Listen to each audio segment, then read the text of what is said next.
of sea and sand.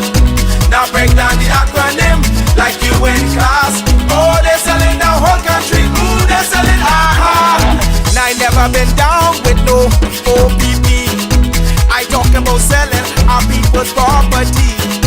Don't know who doing it, so don't round me out. Don't send no police round me and tell me shush my mouth. Where's our conviction? But where's our pride? We selling everything, selling our backside. Just go online, it'll make you sick. You can buy any island, just point and click. See, they're selling our country, yes, they're selling our land. They're selling our archipelago of sea and sand. Now break down the acronym like you in class. Oh, they're selling the whole country. Ooh, they're selling aha. Hey, hey. Ride him. My mother always say when you find a donkey, ride it. Who's donkey? What? Come on. We got a whole nation in 73. Now we getting back the whole country. What kind of fools we must be, selling out for a bag of rice and a cup of tea. You know what does bug me? Help me understand. I can't find piece of property for under 80 grand, but I can fix this. I know what to do. I can squat just like them other people try make me do. See, they're selling our country, yes, they're selling our land. They're selling our archipelago of sea and sand. Now break down the acronym like you in class. Oh, they're selling the whole country. Ooh, they're selling aha. They're selling our country. Ooh, they're selling our land. They're selling our archipelago of sea and sand. Now break down the acronym like you in class. Oh, they're selling the whole country. Ooh, they're selling aha. I get everybody sell some every day.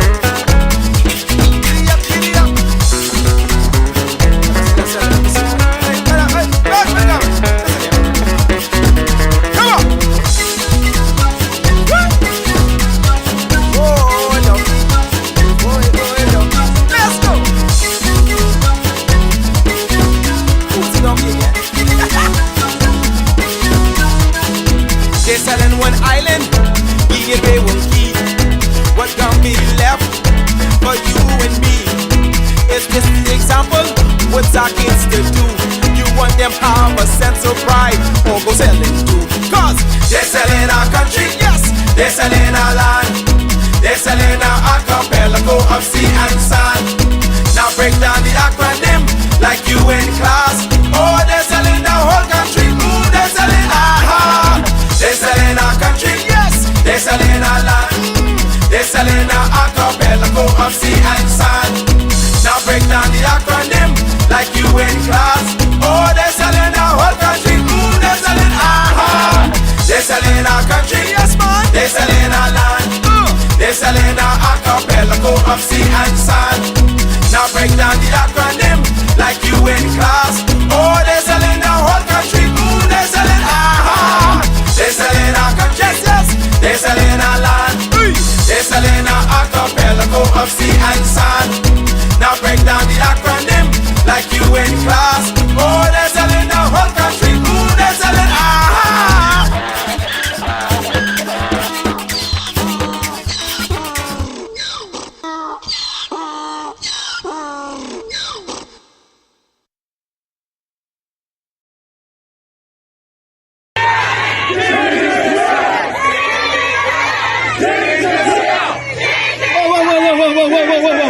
Whoa, girls, we out doing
who stand to the plate, who have all the flags ringing all the time.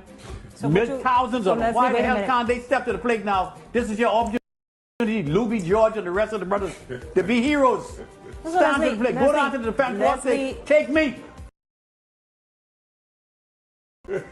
Get all your brothers together, say, take me. Let me go back and take my country. Let me become a member of parliament in Haiti. Let me make a contribution instead of sitting on, you know what, in this country, complaining all the time. Get down to the defense force and get out of here. Go help your brothers and sisters. So and then let us know what happened when you come back. I tell you, a whole mouthful. I have nothing.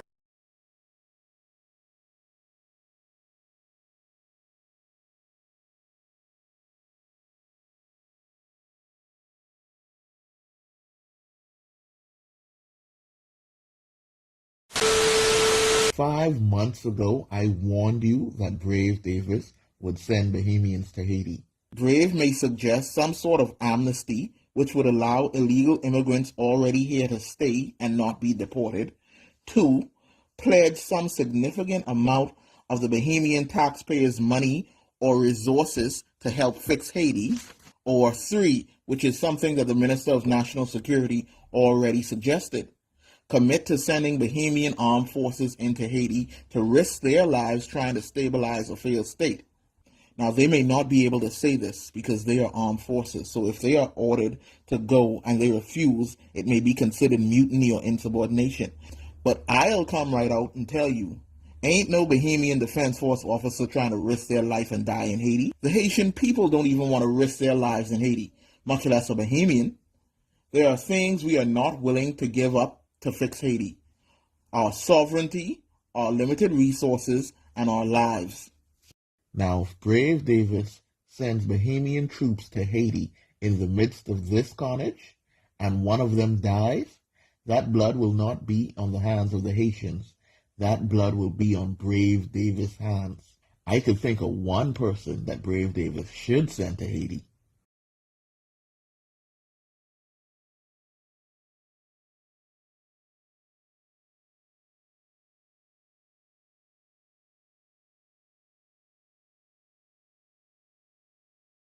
Zak pase! Zak pase! Let me just say that I have always been a part of this community. And there's no accident I know how to do all the dancing.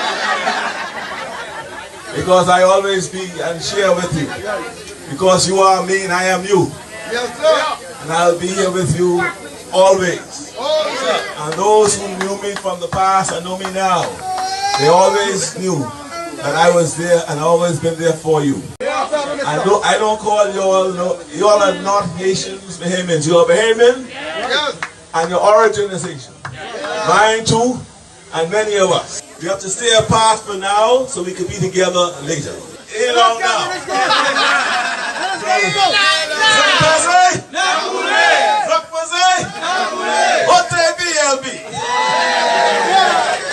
Are you all ready and willing to go?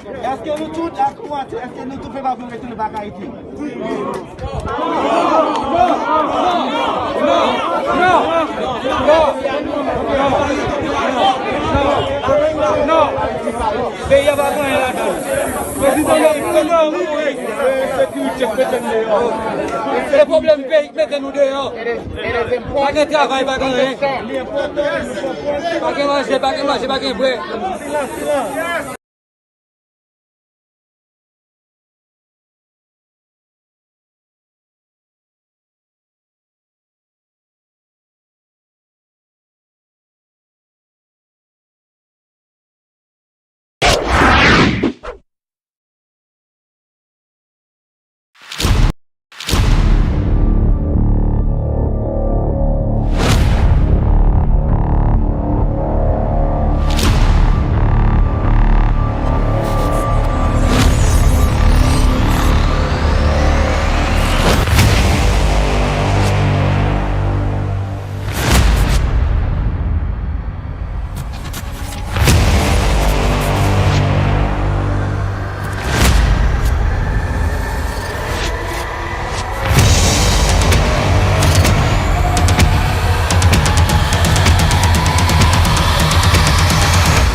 Good afternoon, my fellow Bahamians, and thank you for being with us. Thank you for joining us. Thank you for always being here to educate yourself, excuse me, and to educate yourselves about what's really going on in this Bahamas, to come to be informed about what's really going on in this Bahamas. And we're going to have an interesting conversation today because we had an interesting week, and we're going to have an interesting week ahead.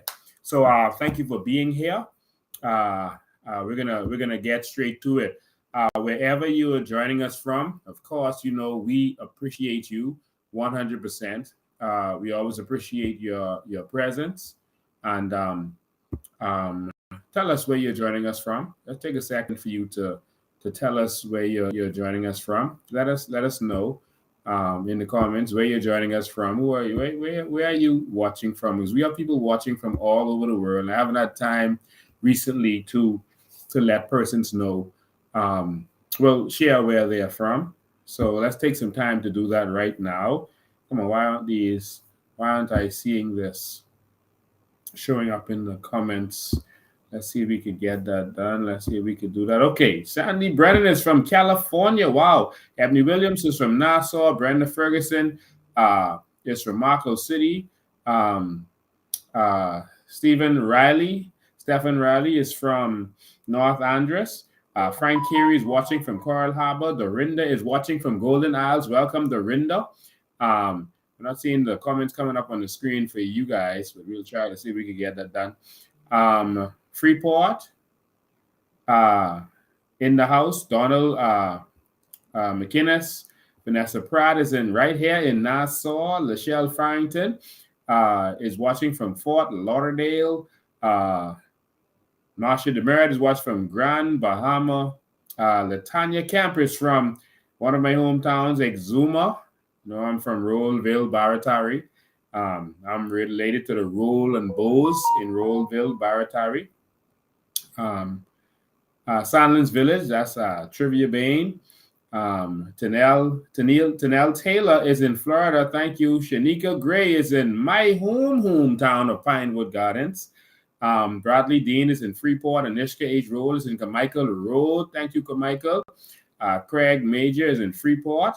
Siobhan is in Pinewood. Thank you, Siobhan. We're looking forward to take Pinewood for Pinewood this time so that we can really have a resolution there. Marathon, that's a Kunkale. Kunkale has been fighting for our environment for a very long time, and it's admirable what he has been doing. Barbara Cartwright is in North Andros. We are coming to Andros. All right. I think that's next week. I gotta look at the calendar. The dates are just flowing, man. Let me see. So, oh my God, next week we'll be in Andros. We just came back home. But the fight continues. We got to keep working, y'all.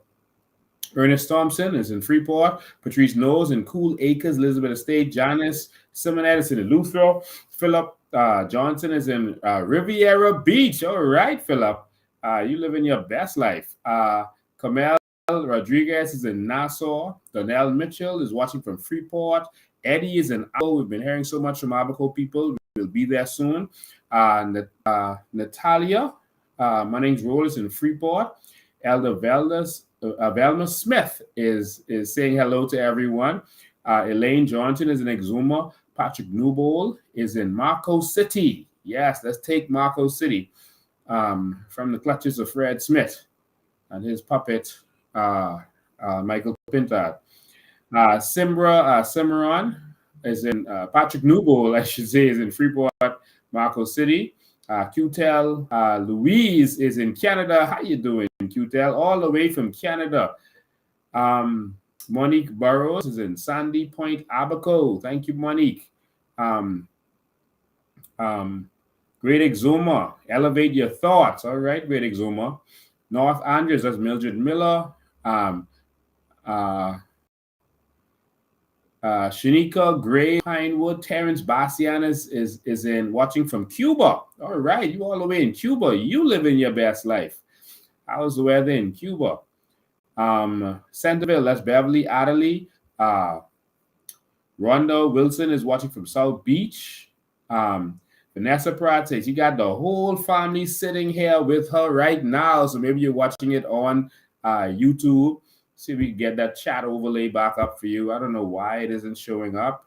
We can see your comments, but they're not showing up. So we'll just try it again in a little bit. We got Bryland is here. That's Jermaine Johnson all the way from Bryland. Thank you, Maine. Malik Moss is here. What is this? Carmichael, the great constituent Carmichael. That's Kathleen Delancey, a.k.a. Blue. Jason Simmons is in Treasure Cove. Hello, Jason. Christine Evans is in Baintown. Cutel Adderley is in Long Island. Adrian Wallace is in Freeport. Kunkley is now saying Nassau. He was from Marathon a minute ago. All right. Crystal Lawson is watching from Missouri, but I'm an educator with the EEO program in Bryland. Oh, wow. Thank you. I've been in the Bahamas since the year of independence. Wow. Thank you so much, Kathleen Lawson. It's good to have you here. Thank you for your contributions to the Bahamas. Benel Ferguson is in Bamboo Town. Say, Lady Daxon or nothing. I'm with you. Bling something is out west, and they watch it from us. Mervyn L. Green. We are broadcasting you live, so I can't get the rest of you live. So sorry, Great Abakie Berry Islands. That's Edwin Ramsey. Marvin Evans is watching from Freeport. I'm sorry I can't get to all of you. Good evening to all of you. Thank you so much, Scotty Daxon, and the rest of you who are here. I got to get right to it. All right. Now, you know what you're supposed to do when you get here. That is tag some of your friends and family and share. All right. So that we can get this message out. All right. So we know what's going on. They're blocking this broadcast so that people don't see it. But so far, it hasn't affected us. Let's see if we can get that chat overlay back up and running. We'll see if it comes on. Hopefully, it'll start coming on soon. All right. So, ladies and gentlemen, we're going to have an interesting conversation today. You got to share this one. Make sure your family and friends. Okay, the chat overlay is starting to come up now. All right. So, yeah, we're going to have an interesting one today. Before we get started, I just wanted to say a special happy birthday to a couple of people, who are our supporters. Firstly, I want to say a happy birthday to this very special young lady right here, and that is Miss Deborah Ramming. She celebrated her birthday on August 7th. She celebrates her birthday on August 7th, and we just want to thank you. Of course, they always say the coalition has the best looking women, the most beautiful women, but they are beautiful and smart. So if you're beautiful and smart, you're definitely in the coalition. They say being in the coalition makes you smart. All right. So happy birthday to you. And thank you. Y'all, we also want to say a special happy birthday to Cregus. Cregus, some of us know him as Craig, some of us know him as Cregus, but he's all the way from Green Turtle Key, and he celebrated his birthday on August 5th. That was yesterday. Thank you, Craig Curry, also known as Cregus. Thank you for all of your support. We appreciate you. You're holding it down in Abaco for the coalition and the Bahamian people. You are a COI warrior, and we appreciate you so very much. We also want to say happy birthday to a very, very special lady, and that is Miss Shanique M. Miss Shanique M. Of course, we always say coalition got the most beautiful women. They're beautiful and smart. Shanique M, of course, is one of our soldiers. She's a very brilliant young lady, hardworking young lady, who is one of the backbones of the COI. And want to say a very special happy birthday to you. And just know that we appreciate you fighting for your country. You're not doing this particularly for a party, but you're doing this for your country. She celebrated on August 3rd. And so we hope you had a lot of fun, ate a lot of cake, and that you're able to love yourself on that day. She is definitely a COI warrior princess. So thank you from all the COI family, and God bless you. All right. So, ladies and gentlemen, just want to say that these are some special people to us, and we appreciate all of you. All right. So we appreciate all of you. So thank you so much for supporting the movement. All of our COI warriors fighting to get this country back. Thank you so much. Ladies and gentlemen, in short order, next week, that's August 18th and August 19th, we are going to be in South Andres. We are headed to South Andres, the land of Pilnin. We're going to South Andres, and we're going to have 2 town hall meetings there. We're going to have one on one at the ferry boat, and that's going to be at Cleora L. McKinsey Preschool in South Andres, and that's on the 18th, 7 p.m. And on August 19th at 7 p.m. at the Mangrove Key High School in Mangrove Key, South Andres. So we're going to have 2 town hall meetings. We're looking forward to see you. We're looking forward to see what's going on down there. We're looking forward to hearing from you. All right. We got some information for y'all down in South Andres. Some serious information for y'all. So I advise you to come out. Hell, what we have to say. There's a lot going on in South Andres, but we really need change. Some people say, island people are afraid to show their face. Town is so small, they don't want to be victimized. But island people have been coming up. What we'll say is that we won't put you all on camera. We won't put you on camera.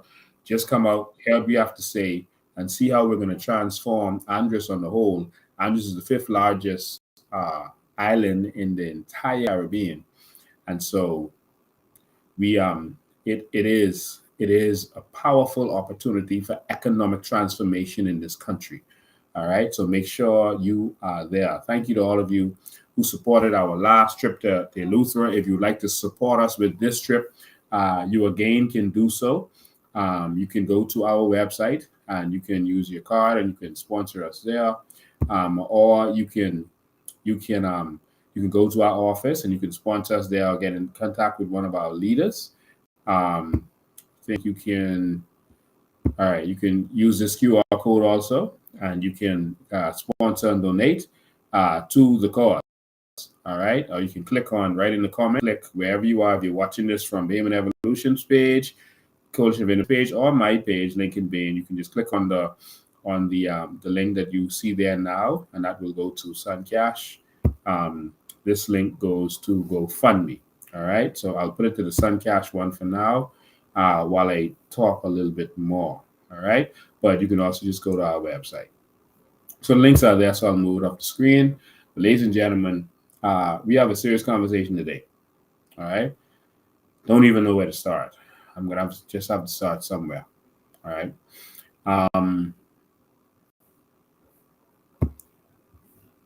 Again, we're going to talk about the book, and we're going to talk about the LGBTQ bill that passed in the House of Assembly, and y'all didn't even see it. It just passed. It passed under the guise of something else, but it passed. None of you noticed that they were pushing a special bill right in your faces while they got you to talk about other things, including me. They distracted all of us while they passed the bill. They even passed a bill for marital rape right under your noses. And you didn't even see it. This is some serious stuff going on by this deceitful government. Every time this government and Fred Mitchell gets in power, they start this nonsense again. Every time they get in power, they try to sneak something in there. And they weren't successful before because everyone saw their referendum coming in, Bill number 4, that they were trying to push on us that would have allowed gay marriage. But guess what? They just put same-sex unions in our law, and you didn't see it. I'm going to read the law to you.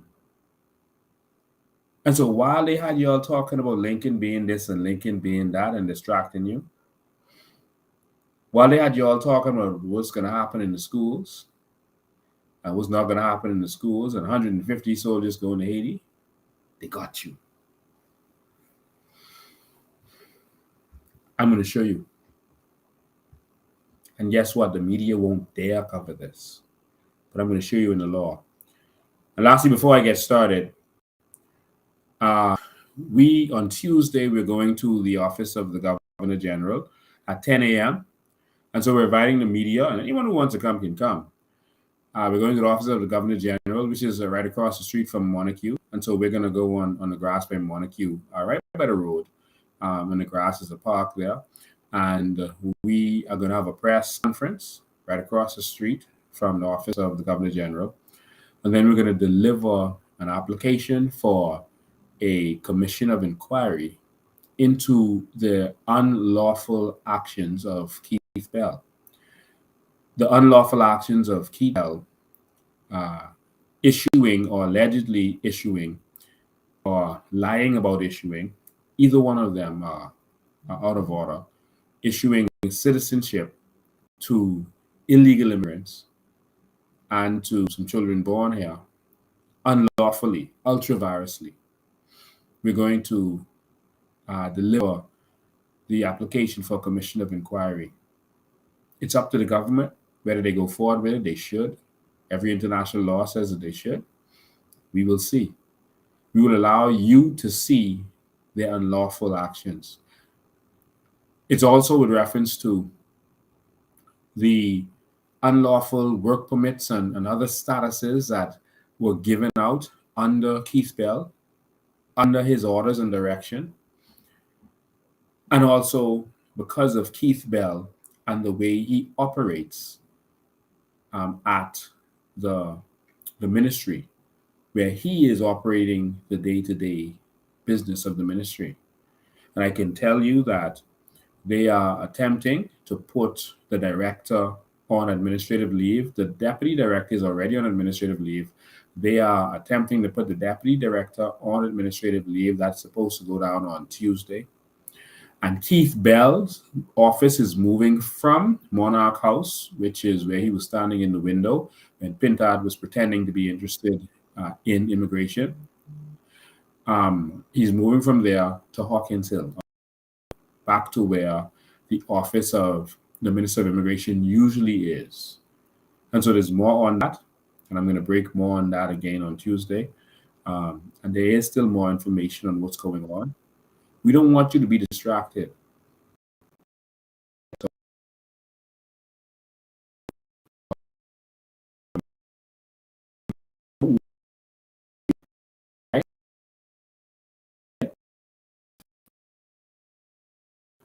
I normally don't even comment about stuff that's going around on social media and that kind of stuff.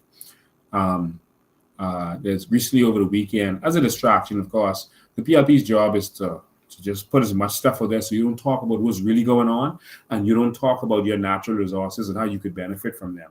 That's their job, and that's what they're going to continue to do to keep you distracted from what you should really be doing. All right. That's to keep you distracted from what you should really be doing. Now, I'm going to touch on a couple of things. All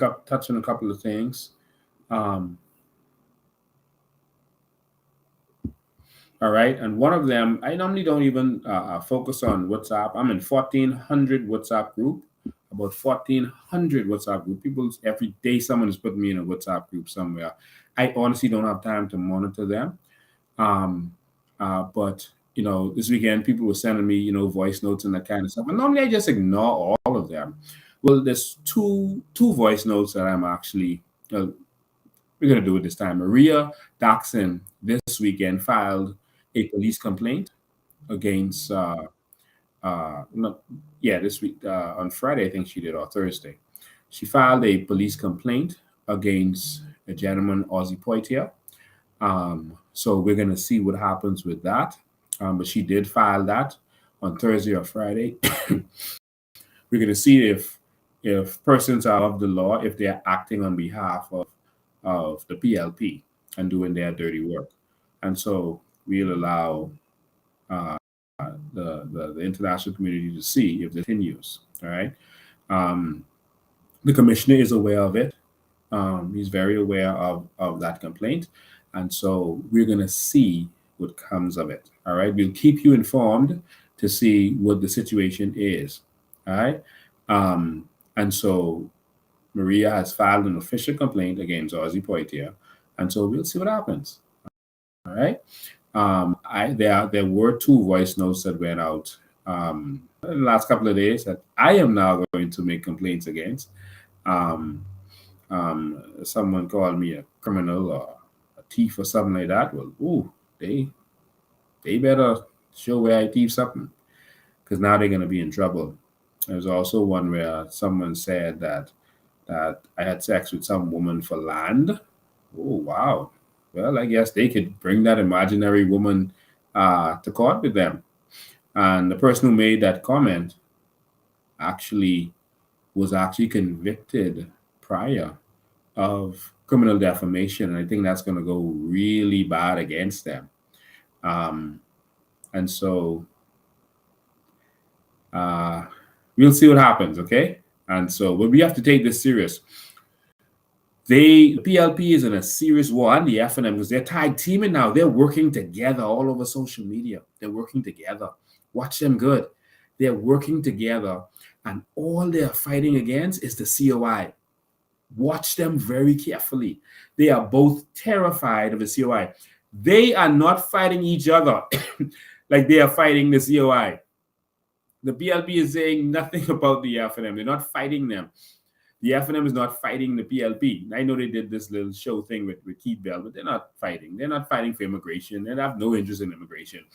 Pintar doesn't say nothing about the shanty towns or the illegal immigrants who are coming here and taking over our land. He doesn't care about it. This is all a show. All right. And so watch who they are fighting. When there are people who are oppressing you or who have been oppressing you, watch who they fight, and that's who you should follow. That's who you should join up with. It's simple, but it's common sense. All right. So just wanted to say that there was something going around on social media with a gentleman called Dennis Cates. They call him Farmer Cates also. I don't have anything against Farmer Cates. I don't. They were spreading. I saw an FNM troll called One Bahamas was spreading something saying that Farmer Cates is done with Lincoln and the COI, etc. I don't know that to be the case. I don't have a problem. And if he is, that's his rights to. You can go to whatever party you want to. He has his rights to.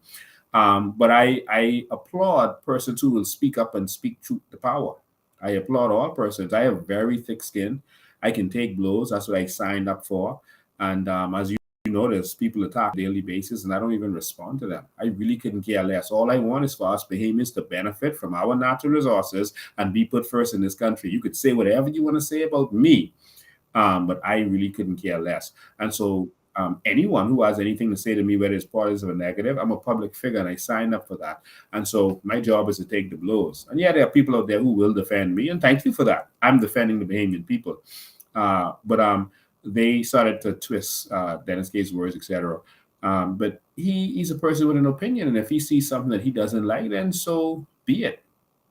That's his feelings. But he says some stuff that weren't accurate, that were not accurate. And normally these stuff that aren't accurate, I don't even comment on. But you know, I think I should just. Let me see if I could find one of them so I could play it for y'all. Let me see. I don't pay much attention to these stuff like I told you. Let me see if I have that somewhere. Let me see. Sorry if I missed and played the wrong thing.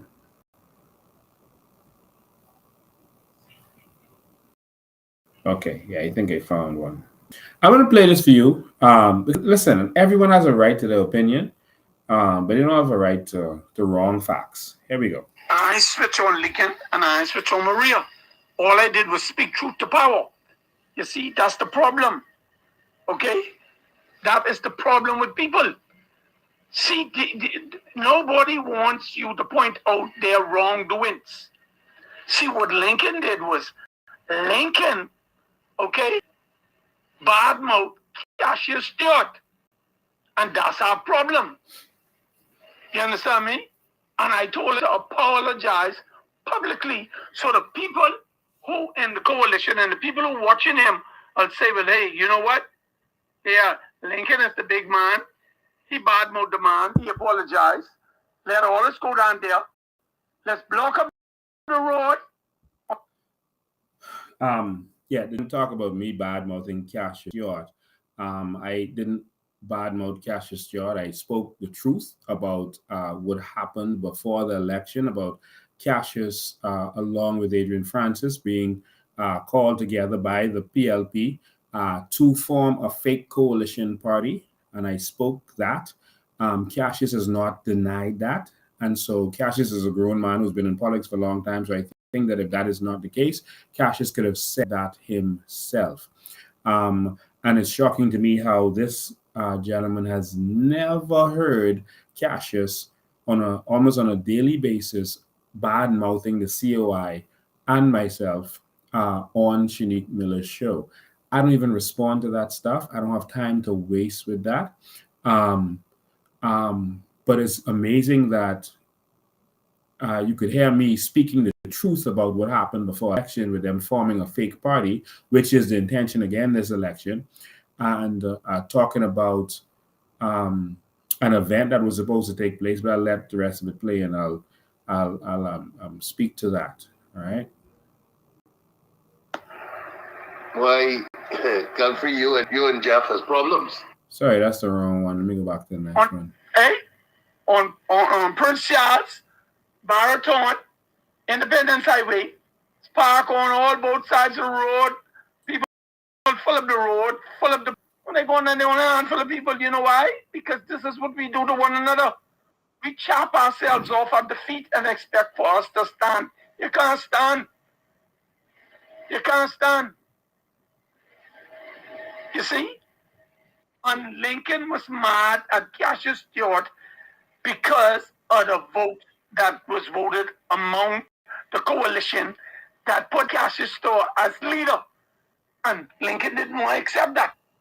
So because he didn't want to accept that, they raised eternal hell, start a fight, carry on and everything. I'm glad I was in there.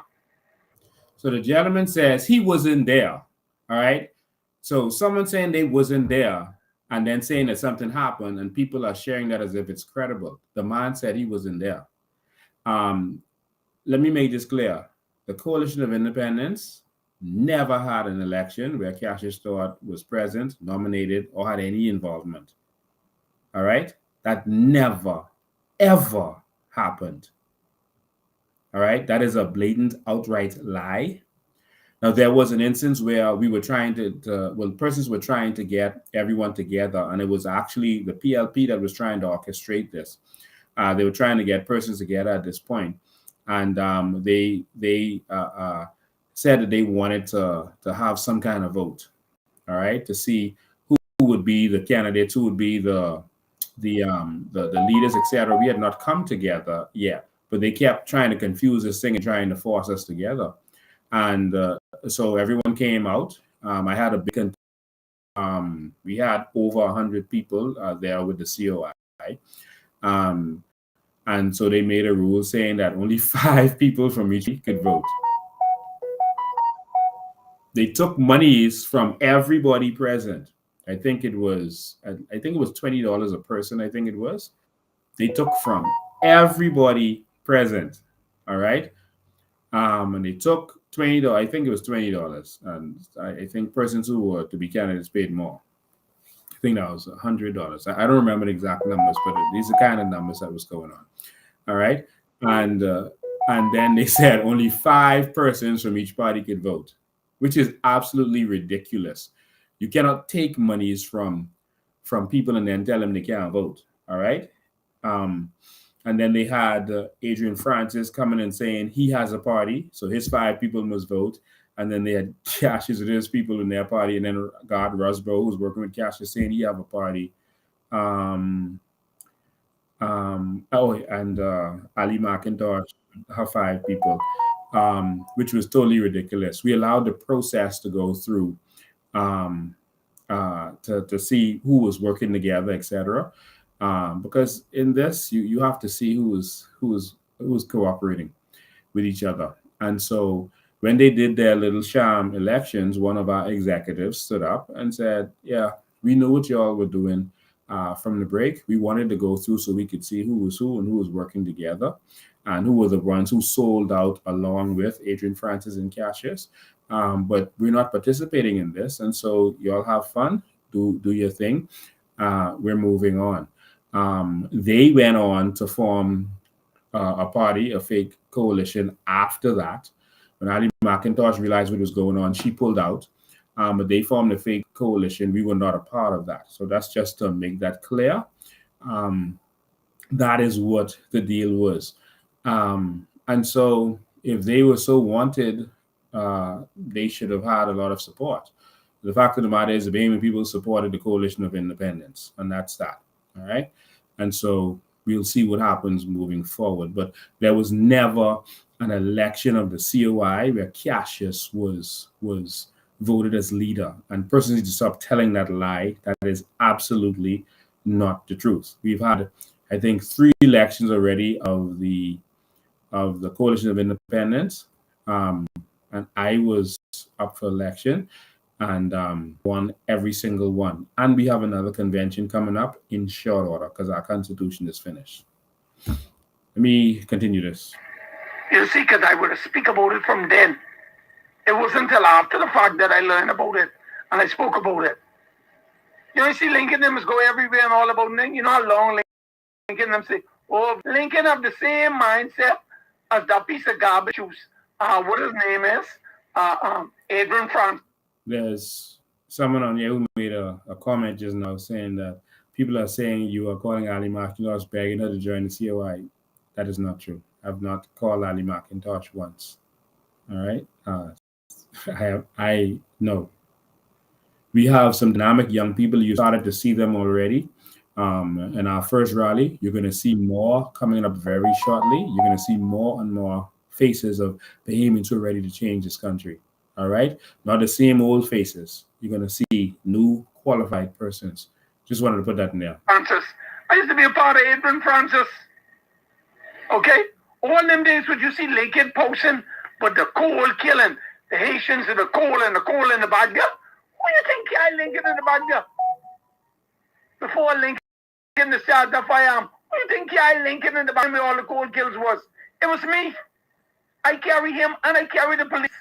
I carry CIB, not SIB, CIB, Criminal Investigation Bureau, the newest criminal organization in the Royal Bahamas Police Force. I took them in the back there. You know why? Because the Prime Minister sent and the Commissioner of Police, along with the Minister of Defense, send them to me to do the investigation concerning the coal kills. Let me make this clear. I got a lot of information about shanty towns in the Cowpen Road area from Dennis Cates, and if you're watching my lives, I always credited Dennis Cates with information that he gave. I don't understand why he is saying this stuff. Even when I showed screenshots that Dennis Cates did, it had his name on it, and I credited Dennis Cates. But I guess he needs more and more praise. Thank you, Dennis Cates, for information that you gave. I always credit persons when they want to be credited. Some people don't want to give information, and it's not about credit. I don't need people to think that I do anything. All right, we are a network of Bahamians, patriotic Bahamians, that I always credit, even when it's persons working in government offices. All right, it isn't me with all this information. This information is coming. This is a God move. All right, and it's coming divinely, and it's coming from persons who are divinely inspired to speak up and stand up for this country. All right, none of this is about me. I don't need credit for anything. I don't need credit for natural resources or anything that I'm doing. All I need is for Bahamians to be credited from our sovereign wealth fund and our carbon credits. That's all I'm interested in. I don't care about the credit for any of this stuff. And so I know one time Dennis Cates had told me about coal kill where there was a woman. And when we investigated, he told me there was a coal kill there, and I investigated and found out it was an old woman, and she was arrested. The cold kill that was found in the what we call the farm area, the Crown Line area. Dennis Cates didn't know about that. One of our persons who possessed Crown Land found that, followed the Haitians in the back there, and that's all of that. But thank you, Farmer Cates. I always share your videos. I play them on my live, and I credit you for it all the time. But I guess you need more praise. And so, guys, if y'all can praise Farmer Cates more for the she's putting out there, that may help him. Y'all let's give him some more credit. Why you think I post? You ain't never see all of them locations I post with all the cold kills and all the Haitian villages. I did that. Not Lincoln. Huh? I did that. I was the one who showed Lincoln how you could go on Google Earth and Google the spots.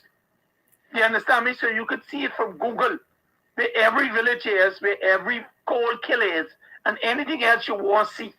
Huh? Huh? But you see, what Lincoln does do is take whatever you tell him and then bring it like he is the one who discovered this, and he is the one who he never give people the props. Not just me, many other people. He never say, but hey, you know, such and such a person, you understand me? Bring this to my knowledge and my understanding. He don't do that. Understand me? I mean, it's okay if some people don't want to be known or don't want, you know, be affiliated or, you know, want to remain in the shadows. That's fine. But me, I want people to know I'm fighting for my country. That's why I went ahead and did it myself. I just post one or two. I post all. And every village against me. And I go in every one of them villages. Why you think I never went with him when he going down there with Miss Curry? Why you think I never went? I didn't know it was coming. I know it was coming. I didn't know all that was a ploy. No, they ain't gonna let him break that village. I didn't know that. You see? I just want to stop there. You know they wasn't gonna let me break down the village, but instead of standing up and fight, you stayed home because you know they wasn't gonna let me break it down. I thank all of those men and women, even the elderly women, that decided that they were going to stand up. Whether the shutting down was broken down or not, they were going to go there to show that they were serious. I want to thank you for standing up for Miss Curry. All right. See? So it is what it is. When the government, the Ministry of Agriculture, gave me my land on Golden House Road, I had to break them house down myself and put them people off the property myself. Understand me? Miss Curry got churned. Even he had the balls to go and run them people off the property, let them bully her. My boy, Wesley Ferguson down here, he went through the same thing. Big grown sons, you know, because they got good in jobs and they do this and do that and they got this and got that. They been telling daddy they had to come to claim farmland. Really? And only one stick with it and he had to give it up. And do the same thing what he daddy did would cause the problem for he daddy. Put a Haitian to live on it and maintain it. How you think Wesley Ferguson property, which is 12 acres, get to now be 4 acres? And the Haitians can't. So I got to speed this up a little bit. The same negligence. Why do you think the Haitians are mad at me? Never let them come and live on my land and I hire people to work when you finish working. You gotta carry your ass. And you gotta be like, let me tell you something here. Everything is a second misdirection. Alright, and I ain't afraid to say that, and I ain't got no secrets. That's why nobody can say nothing to tarnish me. You see? Because they'd be hiding and cloaking and this and that and next. But I'm the type of nigga you can't do nothing to me. Nothing. When it comes to my character. You can lie on me, but that ain't means it can work. You see what the woman do? The woman said half of the voice though. And keep that half. When she say, when I tell her, why don't you, I say, I juice you, Lincoln juice you. go to Lincoln to get your money or get your property. Huh? And that was the truth. When you and Lincoln was negotiation, you include me in that. She assumed that me and Lincoln was friends. Huh? Me and Lincoln was sociable, but we wasn't friends, personal friends. Huh? Yeah. And Lincoln is the type nigga. Anything you say to him, he's recording you. Huh? That's what he's doing. You see, and I'm quite sure he have a lot of recordings of me. Because I say plenty things to him. And if he won't post them, he can post them. And I never scared. The only thing I'm afraid of is the creator. You understand? That comment about that he's repeating and sharing around with that nonsense about some juicing and not, I don't deal with slackness. All right? That is absolutely false. And some person's got to prove that.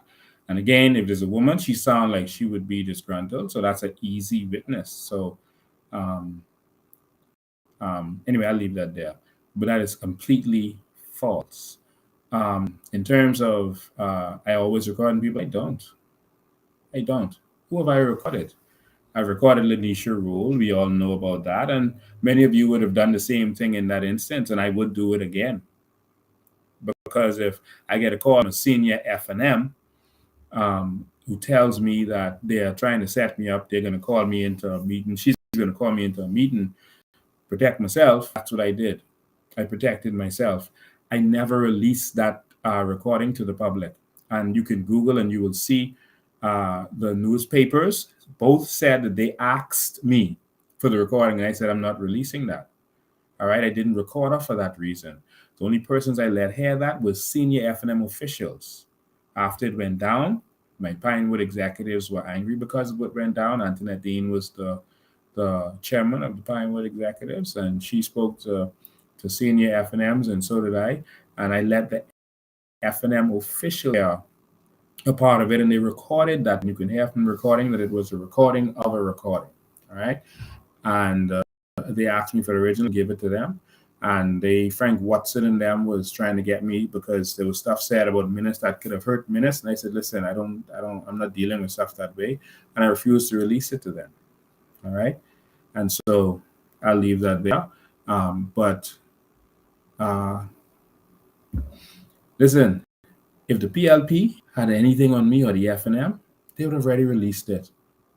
The only conversation they could have about me is some civil lawsuit. And of course, they have trolls who are the average and, former criminals or present criminals. And so they're talking about a civil case and saying that I got convicted of something. I've never been convicted of anything in this country. You can't get convicted of something in a civil lawsuit. But PLP has slow trolls. There's a civil lawsuit where I invested, a woman invested, and she says that I'm supposed to pay her back personally. All right. She says she paid me through a check that was written out to her, and she gave me that check written out to her, to cash. It was in front of Cheryl Grant Thompson, and Cheryl Grant Thompson said I admitted to receiving the check. I disagree. I never admitted to not receiving checks, receiving the money. I never did. All right. Receive a check or any money. The woman was asked to bring the check. She never did, because the check on the other side would prove that she gave it to me and that I cashed it and it went on my account. But she never did, and she never showed back up to court from 2017 to this day. We've had appeals. She's never showed back up to court. All right. I had an appeal with the Court of Appeal. I won a part of it. She won a part of it. And so now it has to go to the Privy Council. So they are saying as if I lost at the Court of Appeals. No, I won a part, she won a part, and it goes to the Privy Council. All right. And that's where it is now. All right. And it's simple as that. And that's it. All right. So as a civil matter, all right, it's not like Brave Davis is civil matter, or Obi Wilscombe or any of these people, Chester Cooper or any of these people. If you're in business, you're going to have civil matters. But the fact that that's the only thing that y'all could bring up on me, with all the business I've done in this country, y'all can't bring up me owing BEC, owing NIB, getting hit from customs. Y'all can't bring up nothing. Not owing no staff, no nothing. With all the stuff that I've done, y'all can't find nothing but a civil matter where someone says, okay, the place burned down, you pay me personally. That's it. I think you're actually making me look good. But I'll leave that there. I can't play the rest of this. I think you all have seen it. Let me tell you what my focus is. My focus is the Bahamian people and empowering the Bahamian people, including myself. All right. Let me say this. It was something where, I think that person said that, and again, I have nothing against Farmer Cates. I still don't have anything against him. Even with that, he's just expressing himself with reference to this Cassius thing. All right. Because he wanted me, and I think the rest of the audio says, I don't remember what the audio says, but they wanted me to come out to a protest. All right. And I'll get to Wongs and all that stuff in a minute. I never offered what persons are saying I offered to Farmer Cates. Before election, I did not offer Farmer Cates to be Minister of Agriculture. I did not. He was not a candidate. So how could he be a shadow Minister of Agriculture? He was not one of our candidates. How does that work? Also, he was not even a member of the COI. All right. So let's end that right there. Farmer Cates said that I was supposed to come and make him the Minister of Agriculture, and I didn't come. I don't know about that. That's absolute nonsense. You weren't even a member of the COI. You still aren't. And in a lot of his, he made it clear that he is not a COI. All right. And so to be clear with that, all right.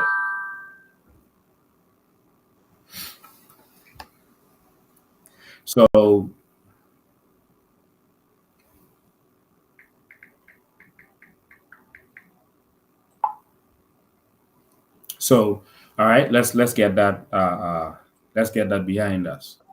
All right, so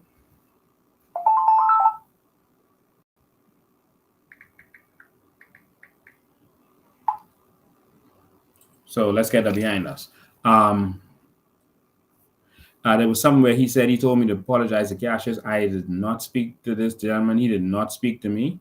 I don't know what he is talking about. He did not tell me anything. And my thing is, I'm hearing that he has all these voice notes to me out there, but he knows my number. He can call me time. I tried to call him yesterday, but he didn't answer. I don't know why. But I tried to call him because, man to man, like what's the problem? All right. Now they said I call Cassius a puppet. And that is what I've experienced, and that is what I believe. And so if you have an entitlement to your opinion, I have an entitlement to mine. How is it that everyone can have their opinion except me? No, it doesn't work that way. All right. Someone said that, and even one of our people agreed with him and said he felt that I should have come out to support the children. Well, let me make this clear. All right. That wasn't about the children. From the advertisements, it was about Cassius Stewart, his face, his name, everything was all over it. First of all, I was there. I was in the middle of Arambili Park in my black truck, parked up at that event. I didn't promote it. I didn't ask anyone else to come there, but I'm politically astute. I wanted to see exactly what was going on. I was there. So I was there, all right, with my son. And I have pictures and videos of me there, all right. And what was disturbing to me was while persons were speaking, these pastors would come up, they would speak, they would pray, and while they're speaking, Cassius Stewart name is big and bold on the screen in the back of them and his picture, or just his name, or both. That wasn't about the children. That was about Cassius Stewart. Because why should Vaughn Miller be up there speaking and Cassius Stewart's name is on the screen behind him if this is about the children? After every speaker, they're playing a video of Cassius Stewart. Is about the children? Y'all better wake up. All right. After every speaker, a video of Cassius Stewart with him talking. And then when the next speaker come up, Instead of that speaker's name on the screen, Cassius Stewart name is on the screen. And that's about the children. All right. We are a different kind of generation. We smarter than that kind of stuff. All right.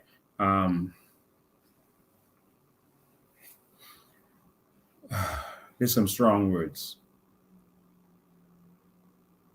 Let me ask everyone a question here. Let me ask everyone a question. I spent too much time on this. All right. If Renard Henfield calls you guys to a we march right now and say it's for country, would you go? If Renard Henfield says, hey, we having a remarch and you all come out for country, stand up for your country. If he says, oh, this remarch is for the children, would you go? Let's do this for the children and for country. Would you go? I see everyone saying, nah, hell no. Well, I've had experience with Cassius Stewart that shows that he sold out to the PLP, and before that, he was an F&M candidate after speaking badly about Hubert Ingram for years. You see, running for the F&M don't bother me, because I even was going to go into the F&M and run until I saw what Minnis was into and I pulled out. But if you speak badly about a party and its leader for years, how do you then go joining them? After you've been telling everyone to follow you, attacking the F&M, you went there, tail between your legs. And now after dissing the PLP, you there letting them use you to form a fake party? That's my experience. So just like I would not go to Renard Henfield anything,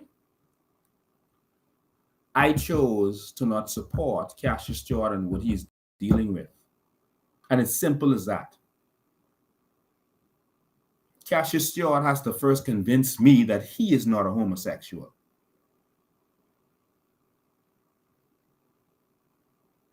One word, Brazil.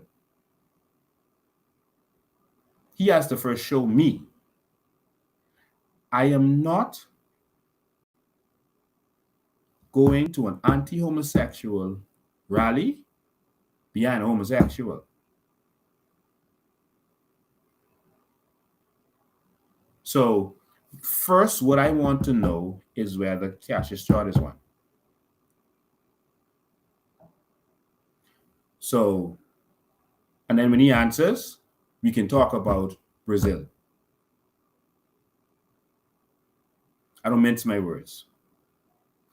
I did not support Adrian Francis and any of his anti-immigration. Someone says Cassius is a married man. Yes, he is.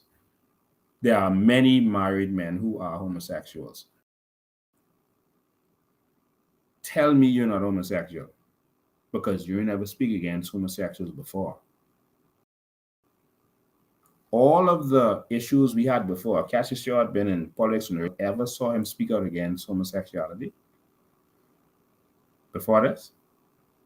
When the Vote For bill was coming out, all over TV, speaking out against that, speaking out against Fred Mitchell, etc., speaking out against Tory, the previous transsexual or transvestite, blocked up from being able to be around children.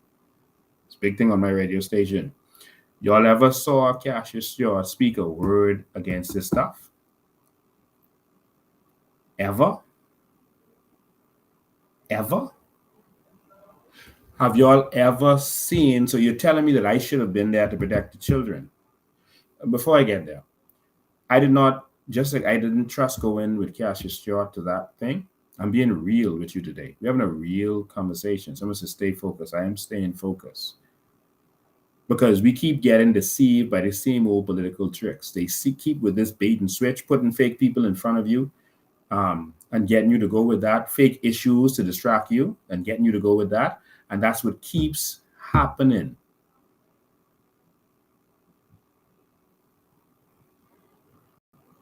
It keeps happening.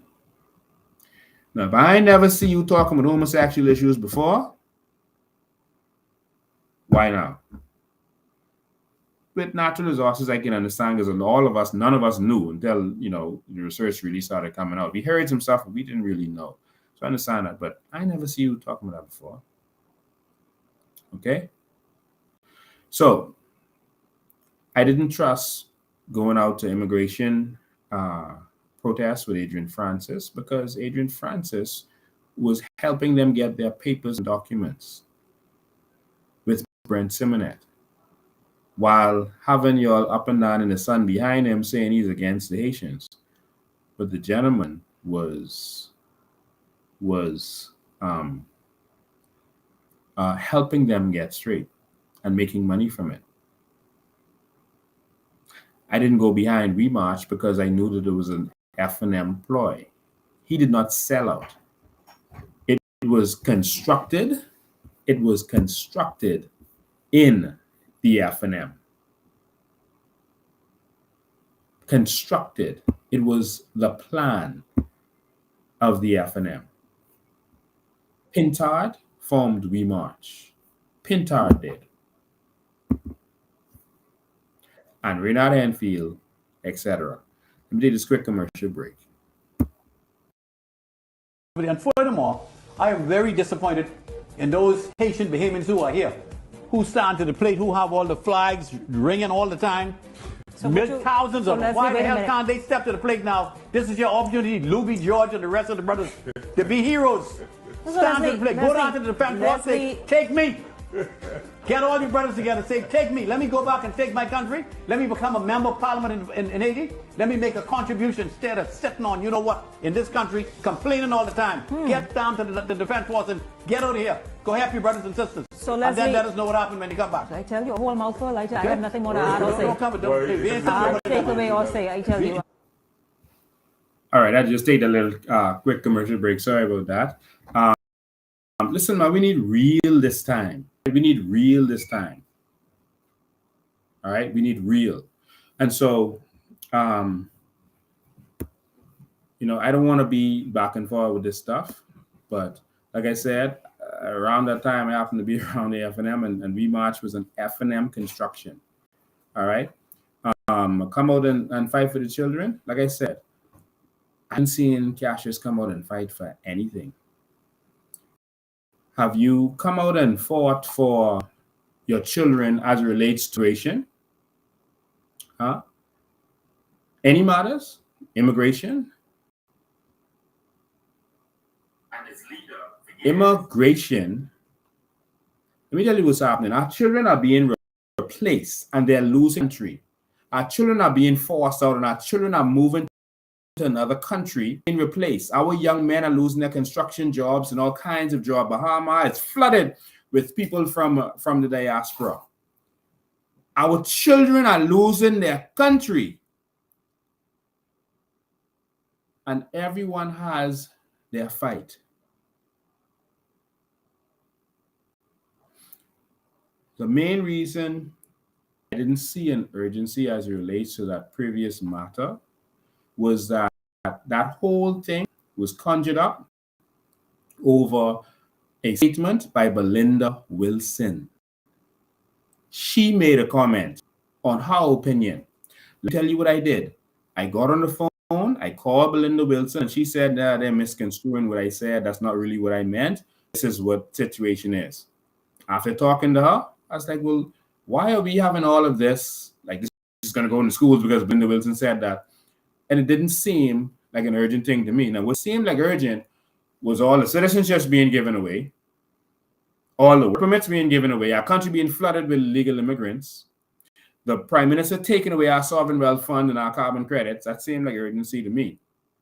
I don't just move on hysteria. And so our immigration situation, we need to fight to protect our children with that as well. And I said to everyone, if a situation where this thing is goes, I could be on the front lines because that ain't happening in my country. But the word of Belinda Wilson wasn't enough for me to say, okay, let's go have a rally. Our children are moving to the US and Canada because we're being replaced. We don't have a country for them. I didn't see these same people sign up for the Sovereign Wealth Fund.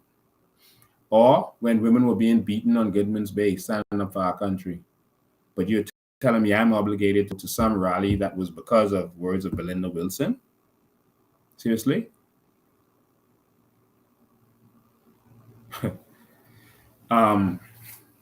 We got to be real, all right?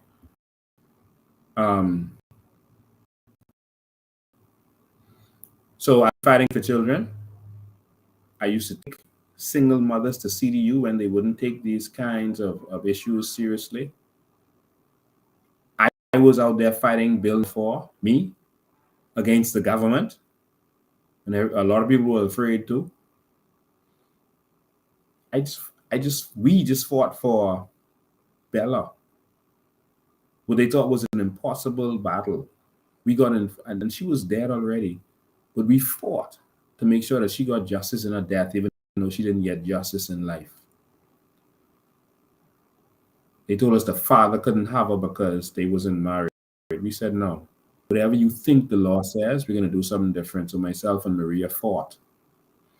We fought for a kidnapped girl, and I used all my investigative skills to track her down from nothing without a trace. And we tracked her down and returned her to her father.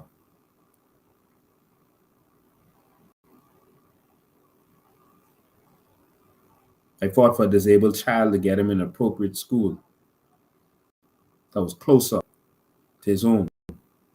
Because sometimes, even though he could hardly see, he has to catch a bus. But they didn't care. We got him straight. I've been fighting for children and young people, including being an angel investor for years, investing in businesses of young people. And so if I decide to make a wrong move and not show up to a rally, don't condemn me for one thing. I've been doing this for a very long time. All right. So I want to get to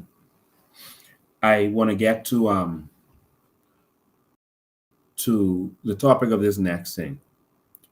I saw a picture going around in Wongs. And so what I always do is investigate. 20 years of doing this, and let me tell you what has never happened. No one has been able to sue me for defamation, and no one has been able to arrest me for defamation. Because when I speak about what I know. All right? Or what I have questions about. And I call names. And I give details. Because I don't speak unless I know what I'm talking about. So, when I saw the book, I said I want to see it in Wongs first before I respond. I was in Bryland, well, in Eleuthera, and I said, when I get back, I'll look into it. And so, while I was there, I started doing my research. I started speaking to teachers and asking them if, in fact, this thing was in school. Because I watched the video, and the video didn't say what people were saying. They were saying that they're putting this in the schools. And the video, the interview didn't say. Nothing in that interview said that they were putting it in schools. She was saying that they teach them the definitions of these things. They teach them the definition of lesbian or whatever the LGBTQ thing is. They teach them the definitions. And in religion, they tell them to love all people. That's what I heard.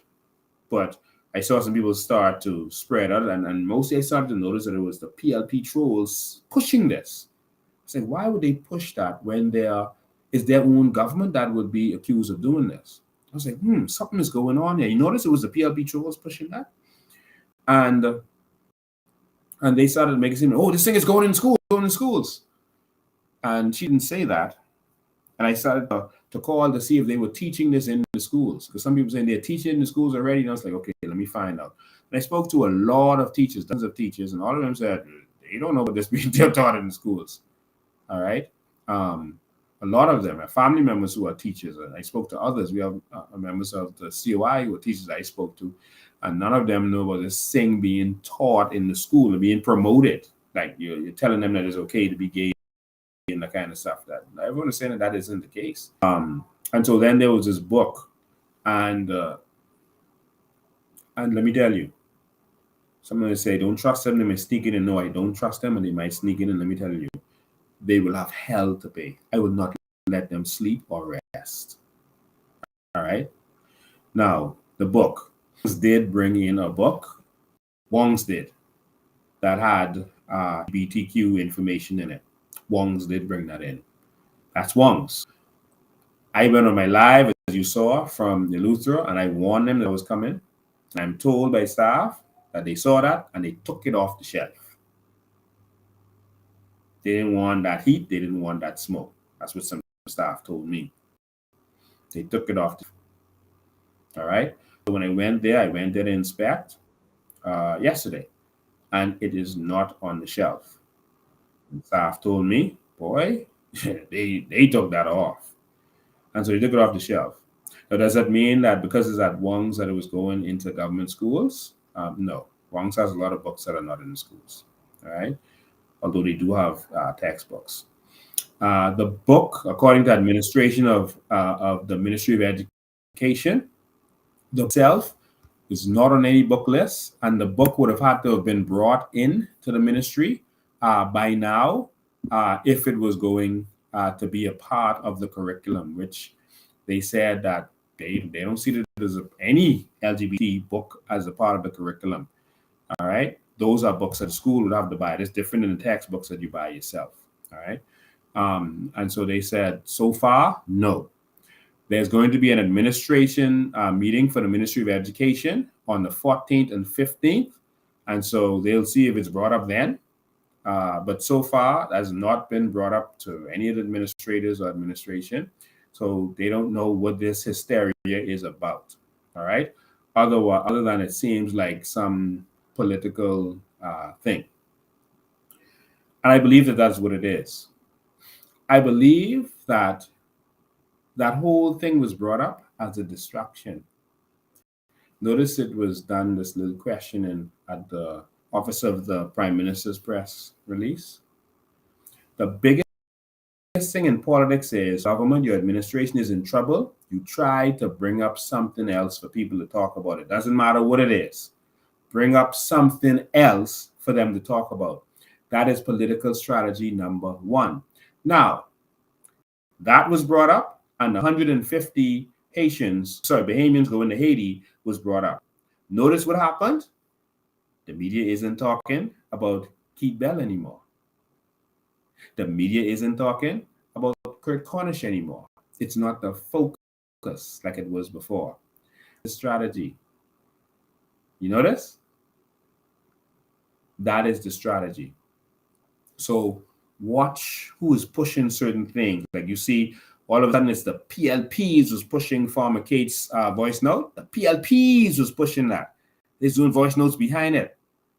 They pushing that. Open your eyes. And it's the PLPs who is pushing this book thing. It's going to be in schools. They are pushing that. They're trying to distract you. Stay focused, Bahamas.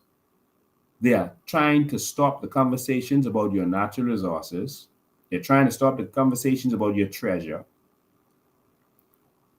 They're trying to stop the conversation about your carbon credits.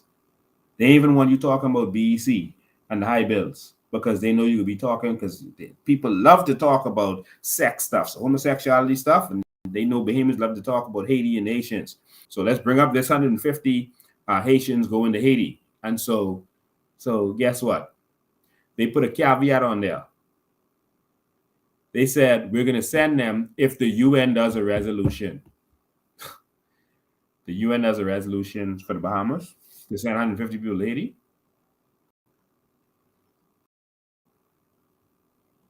So that's so later they will. We never really was going to send them. No, we said the UN not do a resolution. See, they ain't do the resolution, so they ain't gone.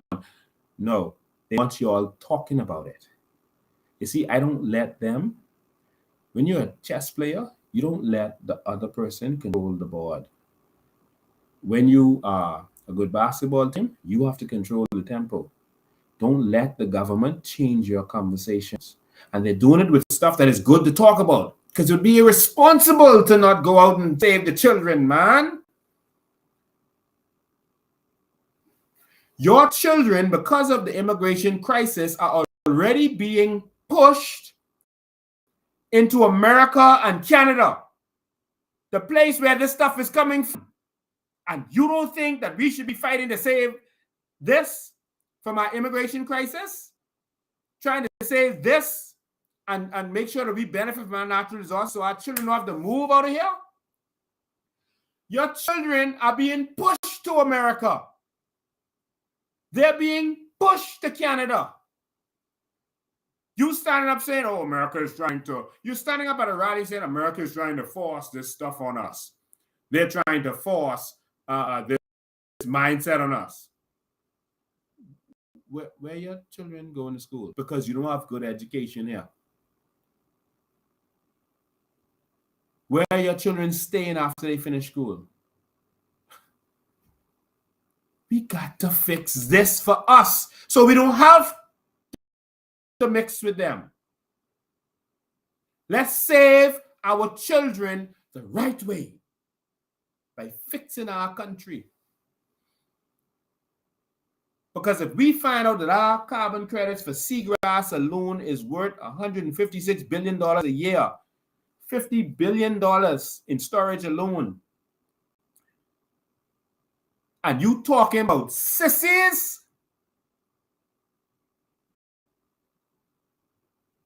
While the Prime Minister taking that for himself and telling y'all he ain't giving y'all none of it, he is only going to reduce taxes eventually. And you want me to come out there to talk about sissies? Y'all better wake up. You negotiate from a position of strength. That's why we had so much weak leaders and they're controlled. No one is forcing them to do anything, you know. We're still not a part of WTO, you know. You don't force us. They're not forcing you. They're just offering the bribes. Qatar is in the WTO. WTO had a problem with the way they empower their people. You got to be 51% Qatari to have, and they have certain laws that benefit Qataris, right? And so they met with Qatar, and they said, you got to change your laws. Qatar said, no. Our laws will always benefit our people. We always put our people first. This is all I want to do. Just put our people first. And so they said, well, okay. WTO said, well, we're going to change on you because you signed the treaties. They said, listen, that's a lot of paperwork and stress. What we'll do is turn our natural gas mines and our oil mines. Don't worry about it. Be good. We've made every one of our citizens a millionaire. We own 1% of all the shares in every company in the world. 1% of all the shares in the world is owned by Qatar. That's often well found. And we own more land than the Queen, including in England. And so, well, the King now. At the time it was the Queen. And so, listen, you don't want to give them no stress. We'll shut the oil down. Don't worry about us. You ain't got to sanction us. And WTO said, hey, hold on, wait, now you're being a little rash because they need our oil. I mean, the natural gas. You're being a little rash. Hold on now. What we'll do is we'll come back in 5 years and we'll have another discussion to see where we can go with this. Qatar had the World Cup. And they announced anyone fly that flag is going to jail for 10 years. Did you see any protests against them? Did you see the UN speak out against them? Did you see any sanctions against them? This boogeyman, they're trying to make you all think they're to force them to do anything. There's no boogeyman forcing them. Oh, they don't want capital punishment in America. It's capital punishment every day. No, they are taking bribes under the table, making themselves rich, and then just doing it told. But we need a new leader who don't take bribes, who's been tried and tested. Every time I fought for Bahamian people, they tried to bribe me. And I told them no. When they see all the victims of the people in Pinewood houses is breaking down to many other situations, they tried to bribe me. I never sell out. I don't sell out. This PLP administration has tried to bribe me. I told them no.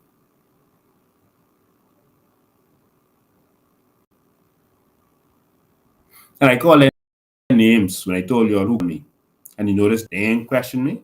If it wasn't true, don't you think they would have said, no, that he's lying. That is not true. I didn't talk about him about any such thing.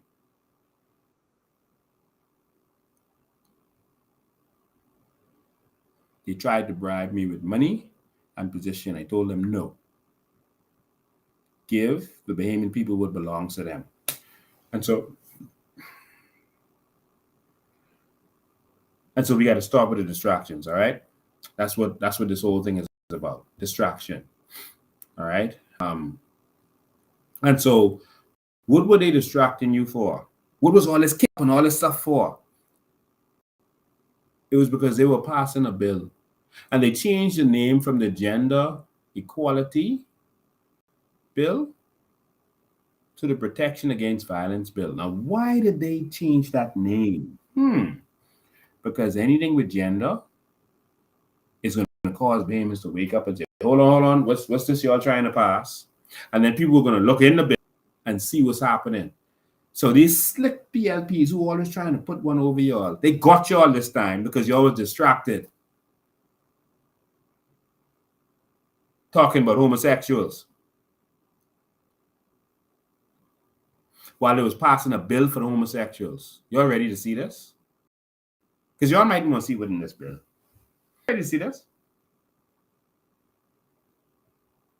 They distract y'all talking about the 150 Haitians and talking about this thing going into schools while they was passing a bill that changes everything.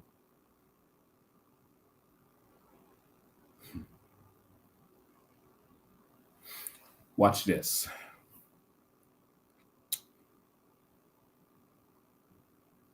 This bill was not about the protection of women. This bill actually introduces marital rape.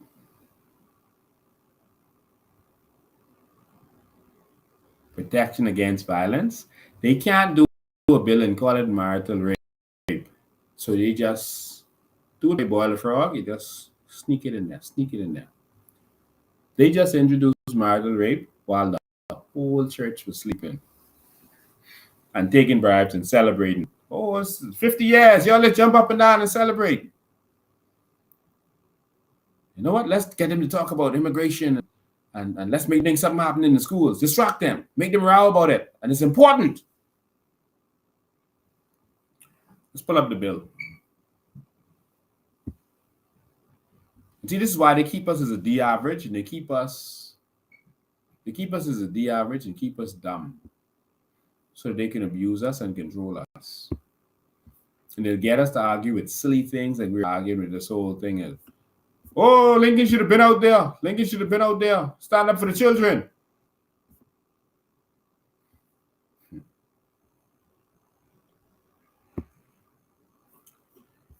And this is how we get swing every single time.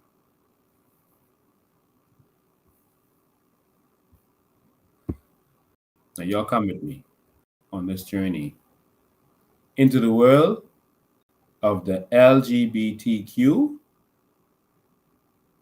Because every time that man right there, who's in the background, see him right there? Every time he get in power, this kind of stuff happens. Crafty. So let's go. Let me pull this up, y'all. You see 7 people have scanned the QR code. Thank you so much.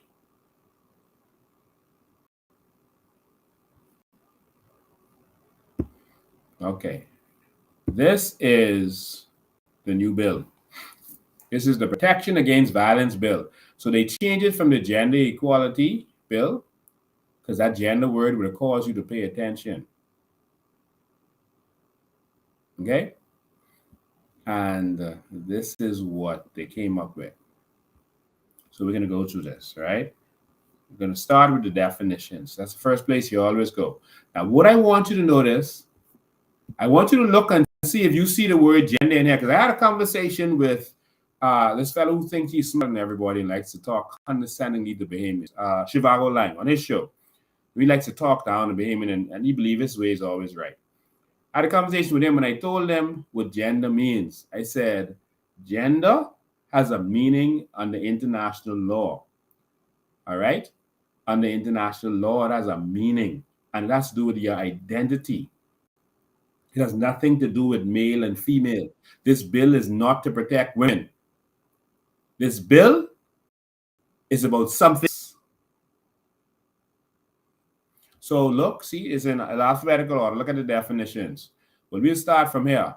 Domestic relationships. Oh, look at this. Make this big, big, big for y'all so y'all can see this good.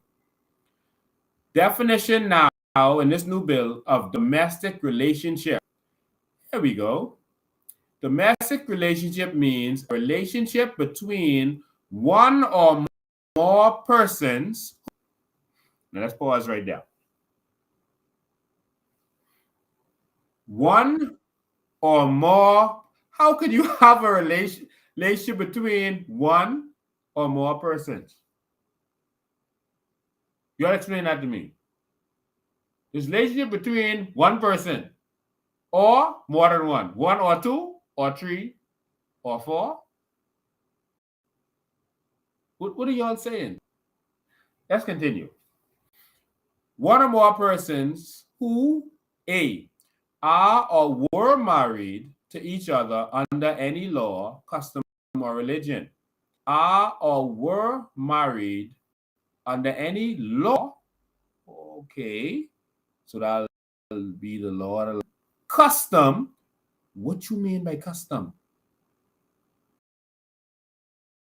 What do you mean by custom?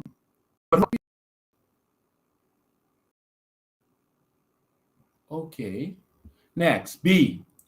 They cohabit together, live together. Okay. Are engaging or in an actual or perceived romantic, intimate, cordial, or sexual relationship of any duration.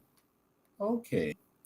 Are parents of a child or are expecting a child together, or are foster parents to a child. They are family members, this E, related by consanguinity, which means by blood or DNA, etc. So that means blood relative. Affinity means by law, and under marital law, that means by marriage. So like through marriage, you're related. Or adoption, all right, which would be someone outside of blood or marriage. F, are living together as spouses, although they are not married. G, share or share the same household. H, are co-tenants. I, is a house help to the household of the other. J, lives in or attends a public or private care institution and is under the care or control of that person, the other person. K, is in a relationship as determined by the court to be a domestic relationship. Okay. You need to figure out what that means.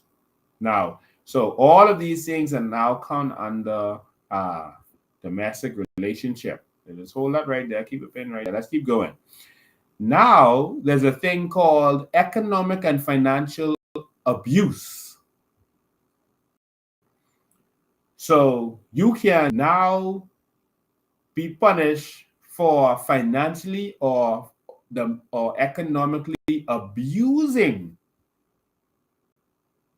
any of those persons that were listed there. Right? A, any unreasonable deprivation of economic or financial resources to which a victim or a family member or dependent of a victim is entitled under any law, or requires out of necessity, or has a reasonable expectation of use, and such resources include any of the following. So victim. Including any further. If you neglect them when it comes to household necessities, medical expenses, school fees, mortgage repayments, or rent payments in respect of a shared household, it's now financial abuse. You got a new thing. So you not paying their rent, that's abuse now.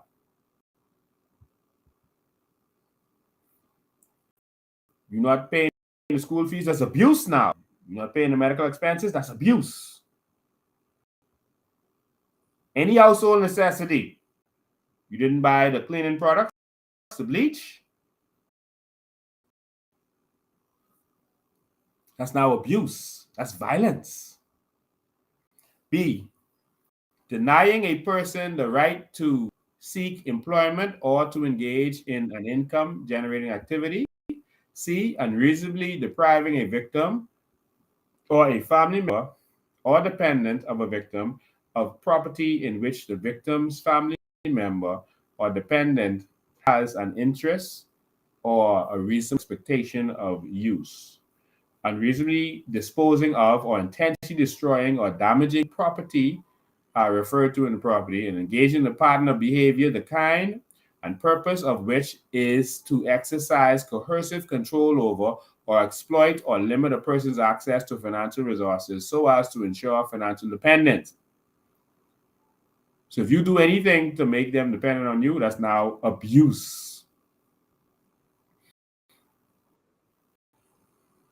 That means a person who has committed an act of violence against another.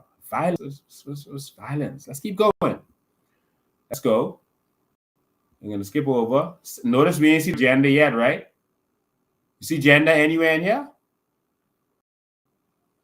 Let's keep going. They didn't define it, but I'll show you where they snuck it in. Because they just refer to the international laws. They say whatever is the law in the treaties and international law, that's what we're going by. Chicago line. And we'll get to that.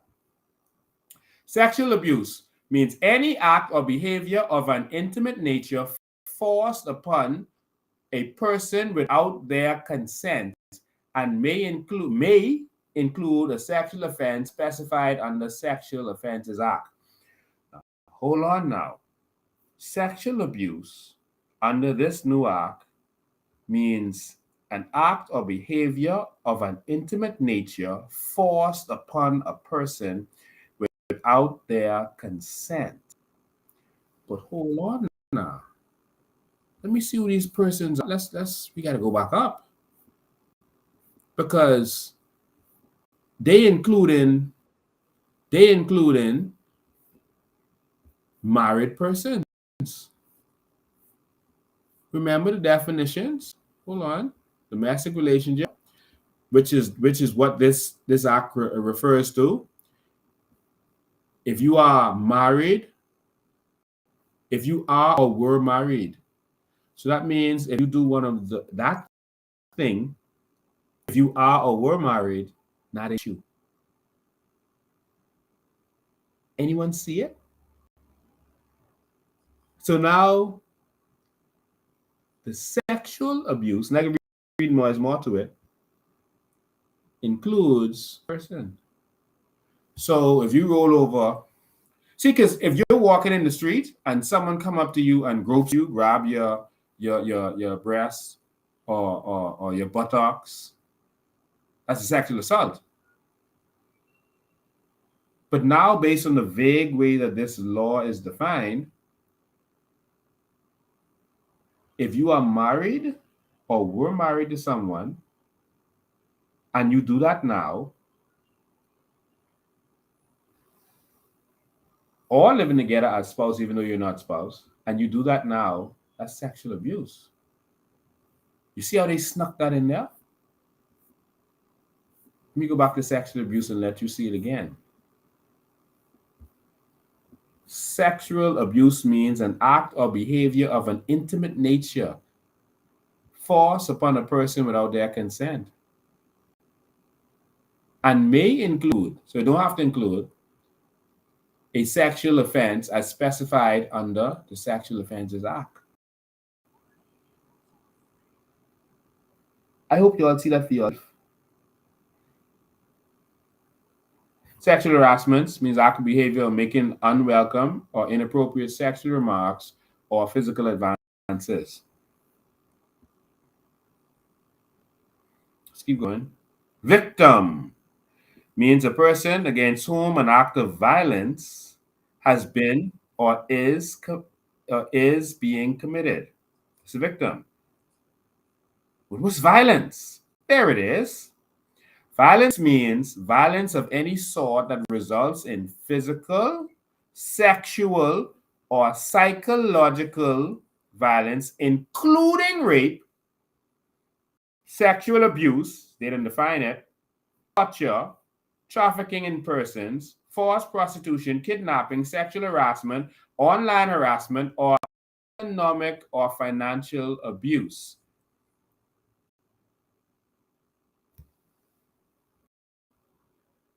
Not paying your wife's rent now is considered violence. Not the mortgage is violence.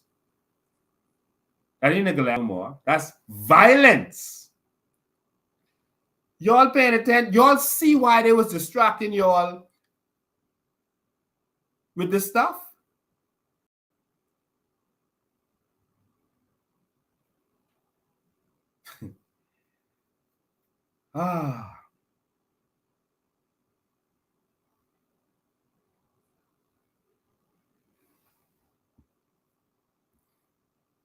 If it occurs in a domestic relationship, whether or not the offenders share or share the same household, is perpetrated by a person rather than. So if you're in a domestic relationship and you do violence, then you're in contravention.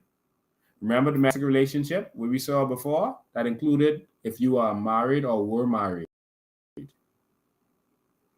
That includes living together, which by extension would include, because it says, let me go back to this to show you what I should have showed you from the beginning. Domestic relationship means a relationship between one or more persons. It doesn't say male and female, man and woman. It could be man and man, woman and woman. Any persons cohabiting together. They made this vague so they could include everything.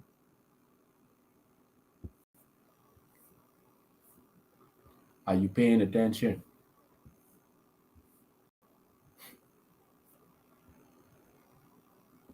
And so financial, all of these stuff is now called violence. Violence. See that?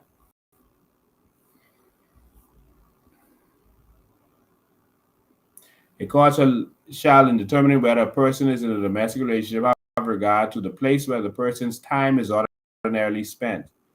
So even if that's your girlfriend, but she ain't really live with you, she got her own place, but she just be by you a lot, that's your wife. Well, you're in a domestic relationship.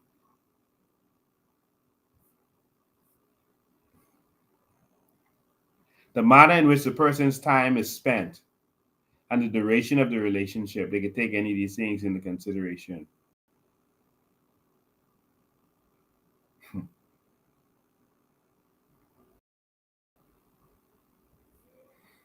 Serious.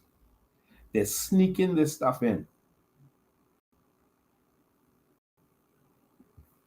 They're sneaking all of this stuff in. There's more. I'll get to more in a second. They're sneaking all of this stuff in, and they know y'all would have gone through this with a fine-tooth comb. Maybe the Christian Council might have said something. They don't know. They couldn't take that risk. But they knew that we was going to fight them. And so after they did that, they went into all this stuff about forming boards and all that kind of stuff, and then they came back to the sweet stuff afterwards in part 4. And I'm going to show you some stuff in part 4. All right, so I'll stay focused. Let me see. Just want to pull up for y'all.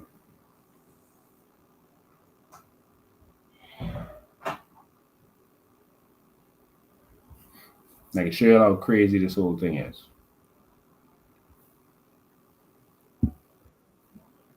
All right.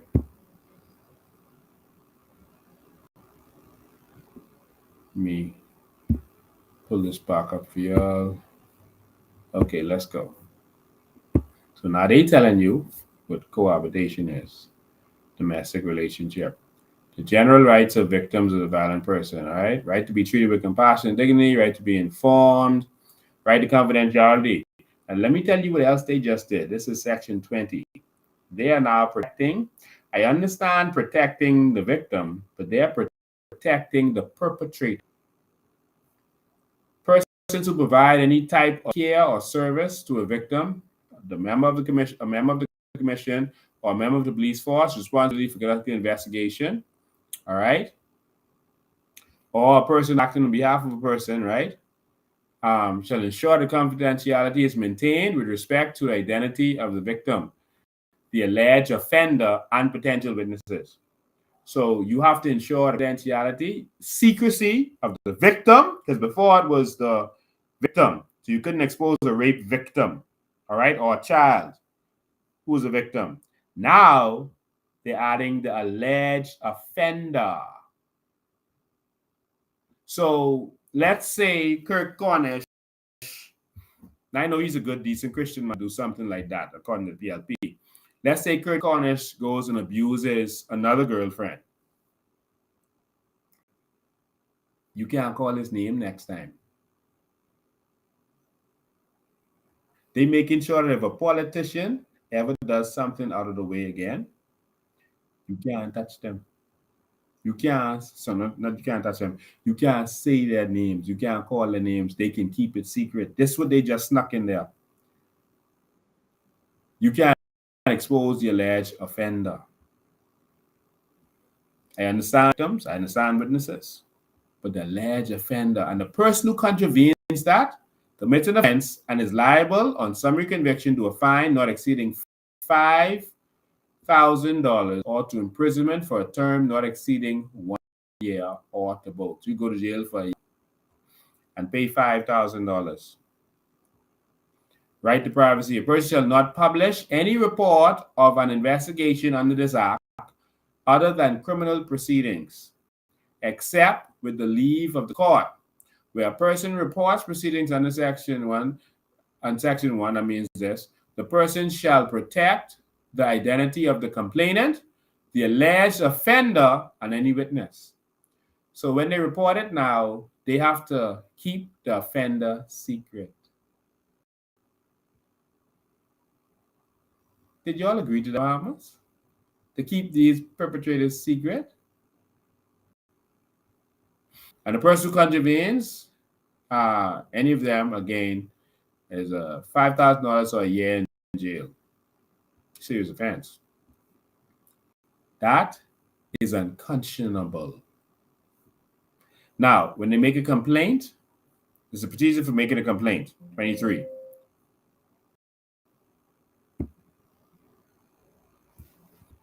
I'll just hold on for 1 second.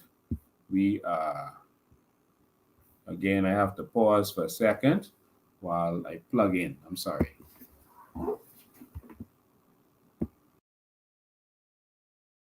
And furthermore, I am very disappointed in those Haitian Bahamians who are here, who stand to the plate, who have all the flags ringing all the time. So Thousands of them. Why the hell can't they step to the plate now? This is your opportunity, Louis, George, and the rest of the brothers, to be heroes. Stand to the plate. Go down to the defense force. Get all your brothers together. Say, take me. Let me go back and take my country. Let me become a member of parliament. I don't know why they even bring Leslie Miller on TV. He's the least credible person in the country, but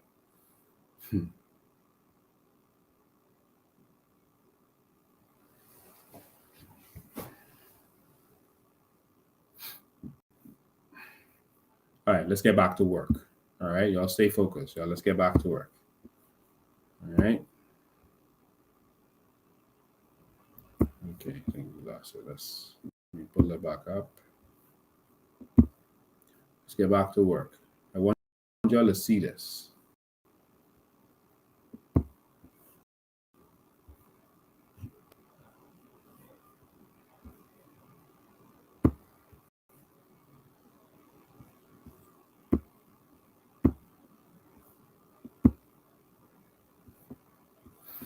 Procedure. Okay.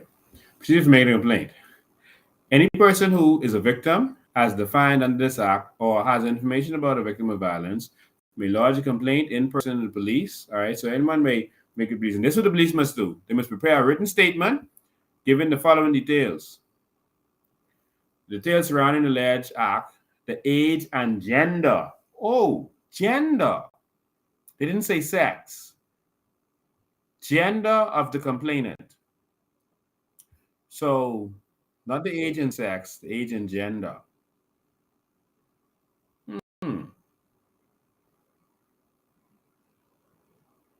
That's interesting. We come back to that because this is the first time gender is mentioned in this act, where the police must say your age and gender. Gender is not your sex, it's what you identify as. I'm going to show you that in a second. All right? All right? And so, the age and gender, again, you see in section 34? This is the data they must give now. All right, the age and gender. Now, let me go to 26. Procedure where complaint constitutes a criminal offense. So, procedure where complaint constitutes a criminal offense. So, you could have a complaint that doesn't constitute a criminal offense. Saying if it constitutes a criminal offense, this is what you do. You see how weird this is getting? It says, when at the conclusion of an investigation, the police officer is satisfied that the complaint made under Section 23 constitutes a criminal offense under these acts: the Penal Code, the Sex Offenders Act, Domestic Violence Act, the Protection of Child Act, trafficking in persons with disabilities under any law. The offense shall be tried and otherwise dealt with in according to such law. So if we already have laws for this, what is this act really about? Do y'all understand that? Huh? Are y'all really paying attention? As I said, when I was on, when I called in the Chicago Line show and they hung up on me, that's what Chicago Line did, they hung up on me. There's already laws protecting you from violence in the Penal Code. There's already laws protecting you from sexual offenses. There's already laws protecting you from domestic violence. There's already a Domestic Violence Protections Order Act. So what is this about? There's already a Child Protection Act. There's already a Trafficking in Persons Act. And they say, okay, those laws already exist, so you just go under those laws. That means that this is not about protecting you from violence. This was about adding other things, an inclusion of other things, and changing some definitions, sneaking some definitions into the law. And the whole church sat down, and guess what? They will continue to. Because this ain't gonna make the news.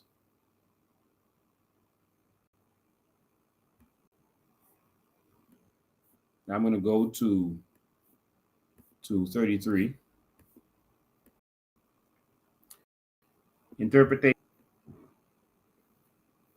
In this part, close cases of death, violence related death, relative. So who's your relative? Your relative?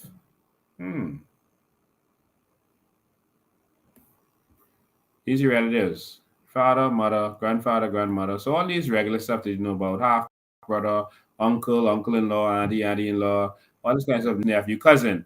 But they wanted to add this piece up. The spouse or other person who was in a domestic relationship with the deceased person. So your relative now, remember I told you about same-sex union? Your relative now is your spouse or other person. Don't say of the opposite sex, or other person who was in a domestic relationship with the deceased person.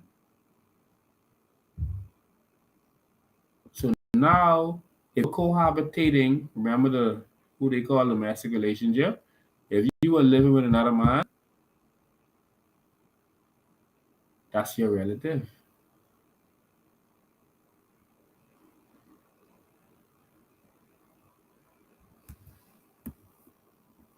You see how they snuck these things in here?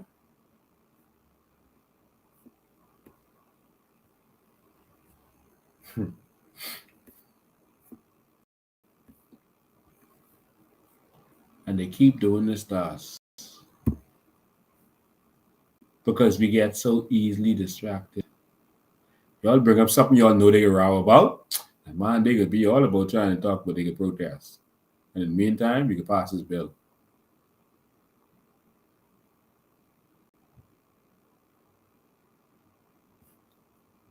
I hope we have some intelligent people who are able to grasp some of what I just said.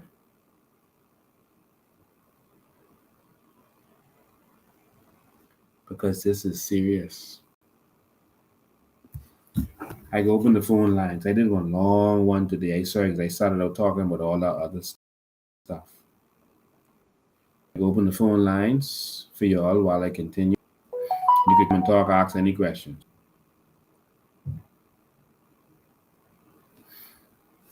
803-5995. You have to WhatsApp call. I know some of y'all like calling on regular line. I don't line no more. They listening. 803-5995. Let's talk. 803-5995. So now you got the marital rape has started. Because you see what they said what violence is? It includes rape, etc., etc. And is if you were married to or were married to the person, you see how they snuck that in there?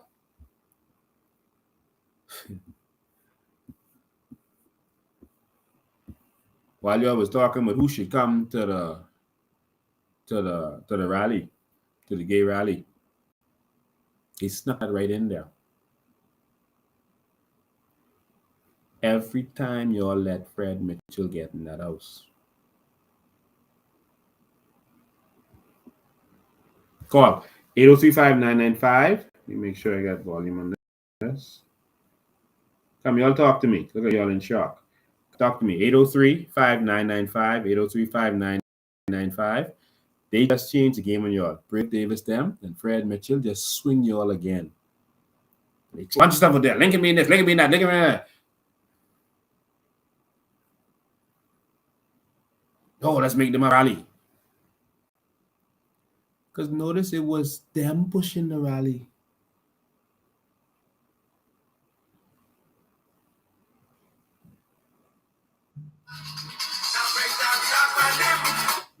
Y'all had him saying a bad word about Cassius.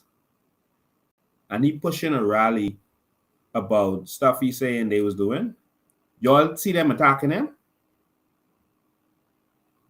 Why you think they ain't attacking him? He's pushing a rally saying the government trying to put this thing in the schools. But not one troll attacked him. And not one said, don't go to the rally. Y'all wake up yet? Let's go to the phone lines. Good evening, you're live. Hi, Mr. Lincoln Bain. I think you just put the Bahamas or all the Bahamians who are listening to you tonight in a coma. Because I'm really trying to digest this because is new news to us. I'm trying to figure out when they passed this law again, because they did this with the natural That just went through resources. that just went through the Senate the end of this week. That went in the House last week. Okay, It's the bill where the women's groups were telling the government that this is very inadequate. This ain't really dealing with the stuff they wanted to deal with, and they were all up in arms about this. Okay, I recall the women speaking up. But that's because this wasn't about that. This was about sneaking some other stuff in there. We see what it's about. You just read it, and now we see what it's about. I'm trying to figure out why go to this extreme when we have laws in the books that they're not adhering to concerning our rights as Bahamians. We have laws in the book. You had us go through the Constitution. You had us go through penal codes. You had us go through all kind of laws. So we know we have laws on the books to protect persons. Forget that gender thing, because I don't even know what that's all about. Persons who need help. Crime is crime. It doesn't matter if the person is gay or not, a sinner or not, a saint, or old woman, a child. Any offenses against any of those persons, once they report it, is a crime. So I'm trying to figure out why go to this extreme. Because this wasn't about protection against violence. The laws already exist to protect you against violence. No one in the they already had the Domestic Violence Act and all. None of this was about that. Remember when the referendum and they had the 4 questions, the first 3 questions, I came and I told everyone they don't need to go to referendum for them. They could just go in the House and pass them. Say, oh, don't listen to Lincoln.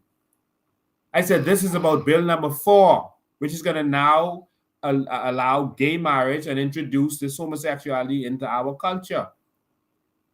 And the church did stand up on that one. But Brave Davis them realized that if they called this the gender equality bill, everyone was going to start reading through it and paying attention. Okay, they know we are against this gay flag that went up a month ago, I think it was, or 2 months ago. Yes. Now, I understand you're on U.S. soil, but you are in the Bahamas, this our country. Regardless of these diplomatic little rulings and stuff, that's our country. Why wasn't they allowed that flag to stay up that long? And then they said they were going to have some rally 20 days in. Like that don't make no sense. We're going to stop with that flag. I mean, most people won't say it. It's a symbol. It's a symbolic appearance of having a flag, a gay flag with all the rainbow colors next to the U.S. When we are going to allow this? When we allow that? And then say you having a rally 20 days later. But no, you won't deal with the flag. You won't carry it on. Yeah. So this now is true. We have this issue on top of all the other issues. Yeah. Well, like I said, maybe this can make sense. So you say this is now passed in the House?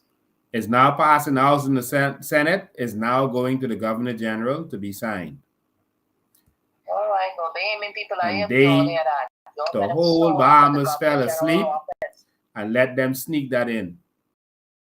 And again, like I said to you, whole rally that was against the actions of the government. And not one troll was attacking Cassius then. Because that was the plan to distract you. This is my part. The part is the Governor General office. Bahamians need to be out there. You need to call this urgent. This ain't no play. That's all I want to say on that. Because this is now the Bahamians in coma who's not even aware of this bill. Never saw it, never read it. Yep. While we were talking about book in school that was never going into school. While we were talking about adding something to the curriculum that was never going to be added to the curriculum. Distraction. Yeah. Okay, I got you. All right. My friend, what is his name? Farmer Cates always talk about circumvention and misdirection. And he didn't realize that's what they were doing to us again. Thank you. 8035995. I saw some of y'all trying to call in. 8035995. 8035995. That is the number to call in. Circumvention, misdirection. You have a lot of Bahamians who pretend to be smart, but they don't see the tricks of the politicians. And I committed myself to always telling you when there's tricks in your life. Thinking, man. How you doing? I am all right. I am not surprised at what you're saying. And if you get a chance to listen to my little voicemail to you, I was telling you instead of the peer treat no trolls. We got 2.5 years to 2 years to go before the COI and our members get to realize anything substantial. 2 years or more, so they can send out trolls, and some of these trolls gotta be persons that are focused right around you in your house, and that's what happened today. And I sent you a message saying, Lincoln, you got to stay strong, and we have to stay focused on the road ahead, because that is exactly what they can do. They control distractions at every angle. I was not surprised, because I learned some of the COI members that this 150, they already tried that before. The UN has already passed a resolution with America and Canada. Them. It's just that none of them want to take the lead. You understand? So I don't know what resolution they waiting for to send 150 members. You understand? But that is exactly what they was doing, throwing out distractions to get it off, keep belling them. But the stuff that you read today is almost to me just like the Nationality Act, because I heard a lot of stuff in there that contravenes the Constitution of the Bahamas. Yeah. You understand? A lot of stuff in there. So if I was us, I wouldn't be too much worried about that. Because any lawyer would wait, they saw it, could get most of that stuff thrown out. And that's my contribution for the day. Thank you, man. I'll take another call. Hello? Okay.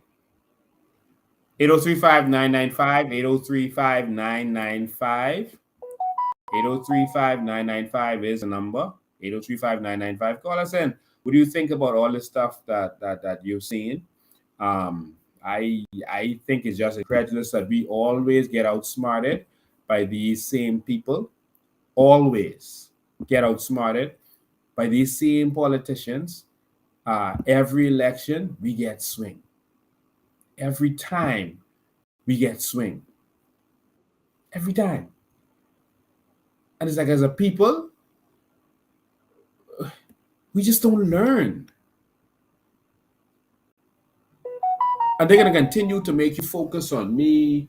Oh, Lincoln is a bad guy. Focus on him. You know, look at him. He has a civil case.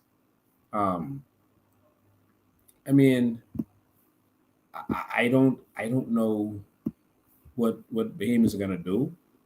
But if we don't do something, we could be in trouble. And we got 3 more years of this. All right? 3 more years of this. I want to, while I'm still on this, you know, I saw someone told me about a Facebook post. They told me about a Facebook post where they were saying that I need more men behind me. And yeah, this was the cry from Finland and was out, the original PLP. It seems like women are always willing to fight for a country because they want a country for their children. Men worry about today. It seems like they don't care. They can care less about the future. They worry about right now.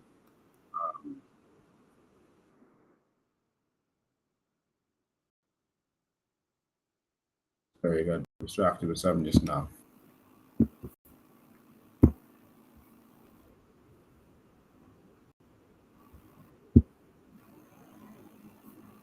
Yeah, so there was a post saying that, you know, that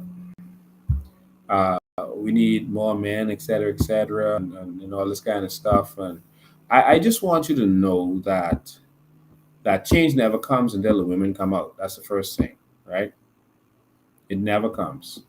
And I want you to understand that there are hundreds and hundreds of strong men that support the COI. In fact, every time I've been arrested with some strong men that I'm very proud of. Trying to push this narrative that Lincoln, what they're saying, Lincoln pushes intelligent men or strong men away. And I do not. I encourage leaders. I've been doing that for a long time. I'm the king of delegation.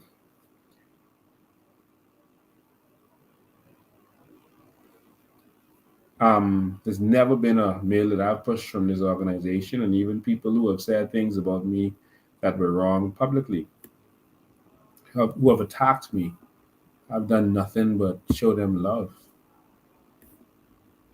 And so I just wanted to make that clear.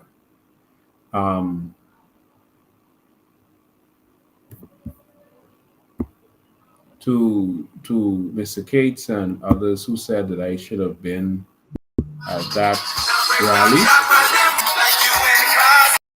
Let me take this call first, and then I'll get there. Good evening. Good evening, you're live.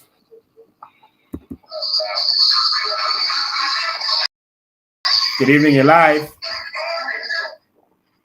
Hello? Yes, you're live. Oh, yeah. Hi. Lincoln, how you doing? Good evening. Awesome. I have a question based on something that happened just recent, a recent government decision, you know. I saw a post in a well-known group a few months ago.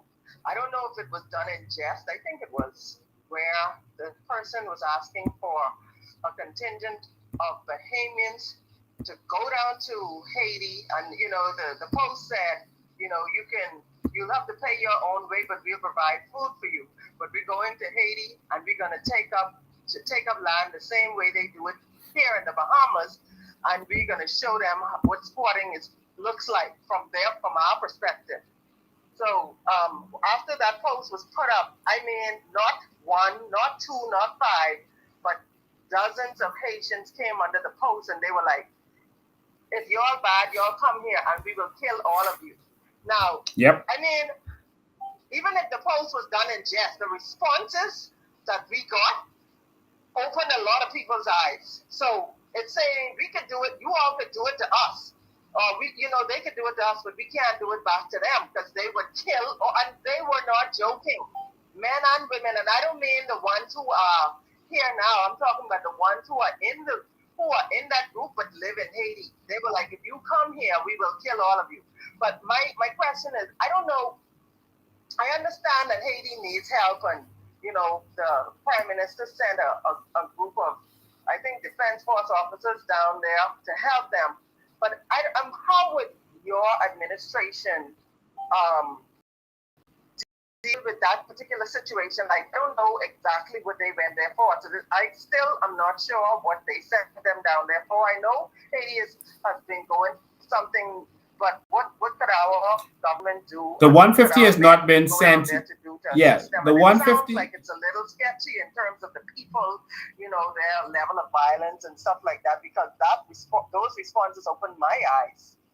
Well, firstly, to what you said about that comment, it is unlawful for any foreigner or Haitian living abroad to own property in Haiti. They have laws to protect their land. Your country is your land. If you allow another country or outsiders to buy up all of your land, you have no country. Think about that. And so that's why every country has laws in place to protect their land. All right?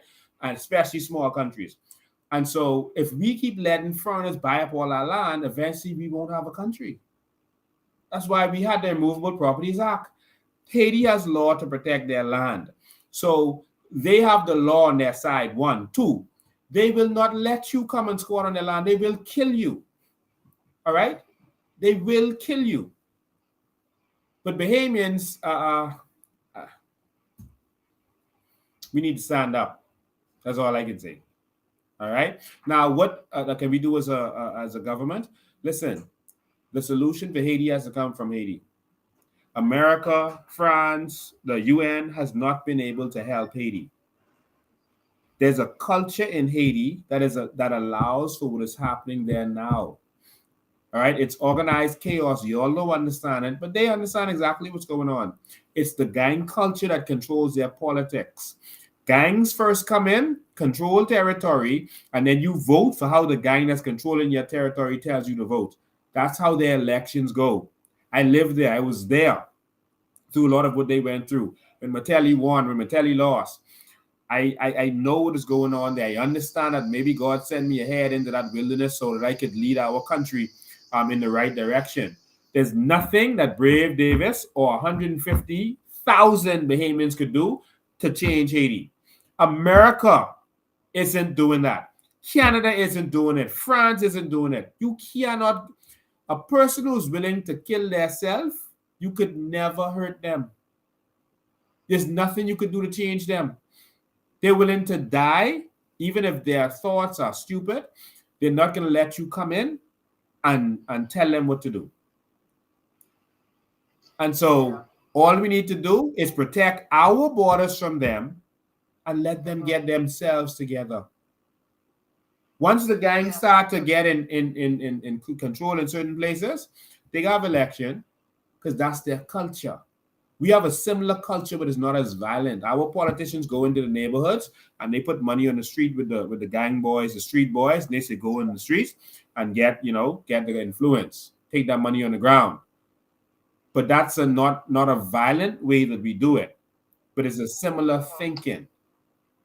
And so the only thing we could do is stay out of their business and protect our borders, close our airports from them, because they're using it now as an opportunity.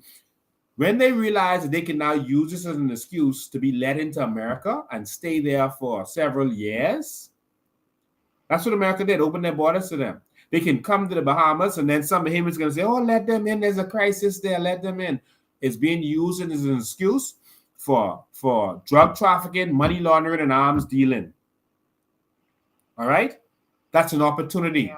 So those same persons are now having the money through their illegal activity to buy a property in the Bahamas. They ain't just squatting no more.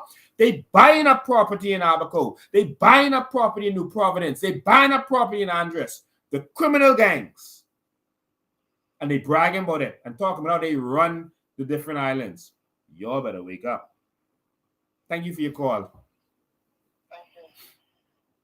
This is serious, y'all. There's nothing to play with. They're now using that chaos as an excuse to continue their criminal activity. You see what happened in Turks and Caicos? They didn't take the place over. That's the criminal gangs. That's what's headed towards us. You saw us in Harbor Island. They was walking in the streets. They was in the streets with guns. Well, one person in the street with a gun. Good afternoon, you're live. Hi, good evening, Mr. Bain. Good evening, Bahamas. Good evening. Mr. Bain, this fight is going to be a fight that the Bahamian people have never ever seen before. I don't remember the Bahamian people or the Bahamian government ever sitting down to a table of agreement with Haiti. Because if that had happened, then what I can say is the agreement was very, very unfair. I don't see where Bahamians are allowed to go into Haiti and possess land, but they're doing it over here. And because we have now decided to stand up against this and not allow it, all of a sudden they wanna say things about the Bahamian people that is not true. That's a spirit of deception. Okay, and it's not right. And I blame our former leaders and our current leaders. Okay, they have allowed the enemy to come in. And this is not only just about Haitians.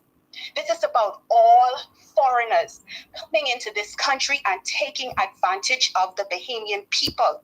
Our leaders have left us vulnerable. Okay, we cannot even sit at the world table.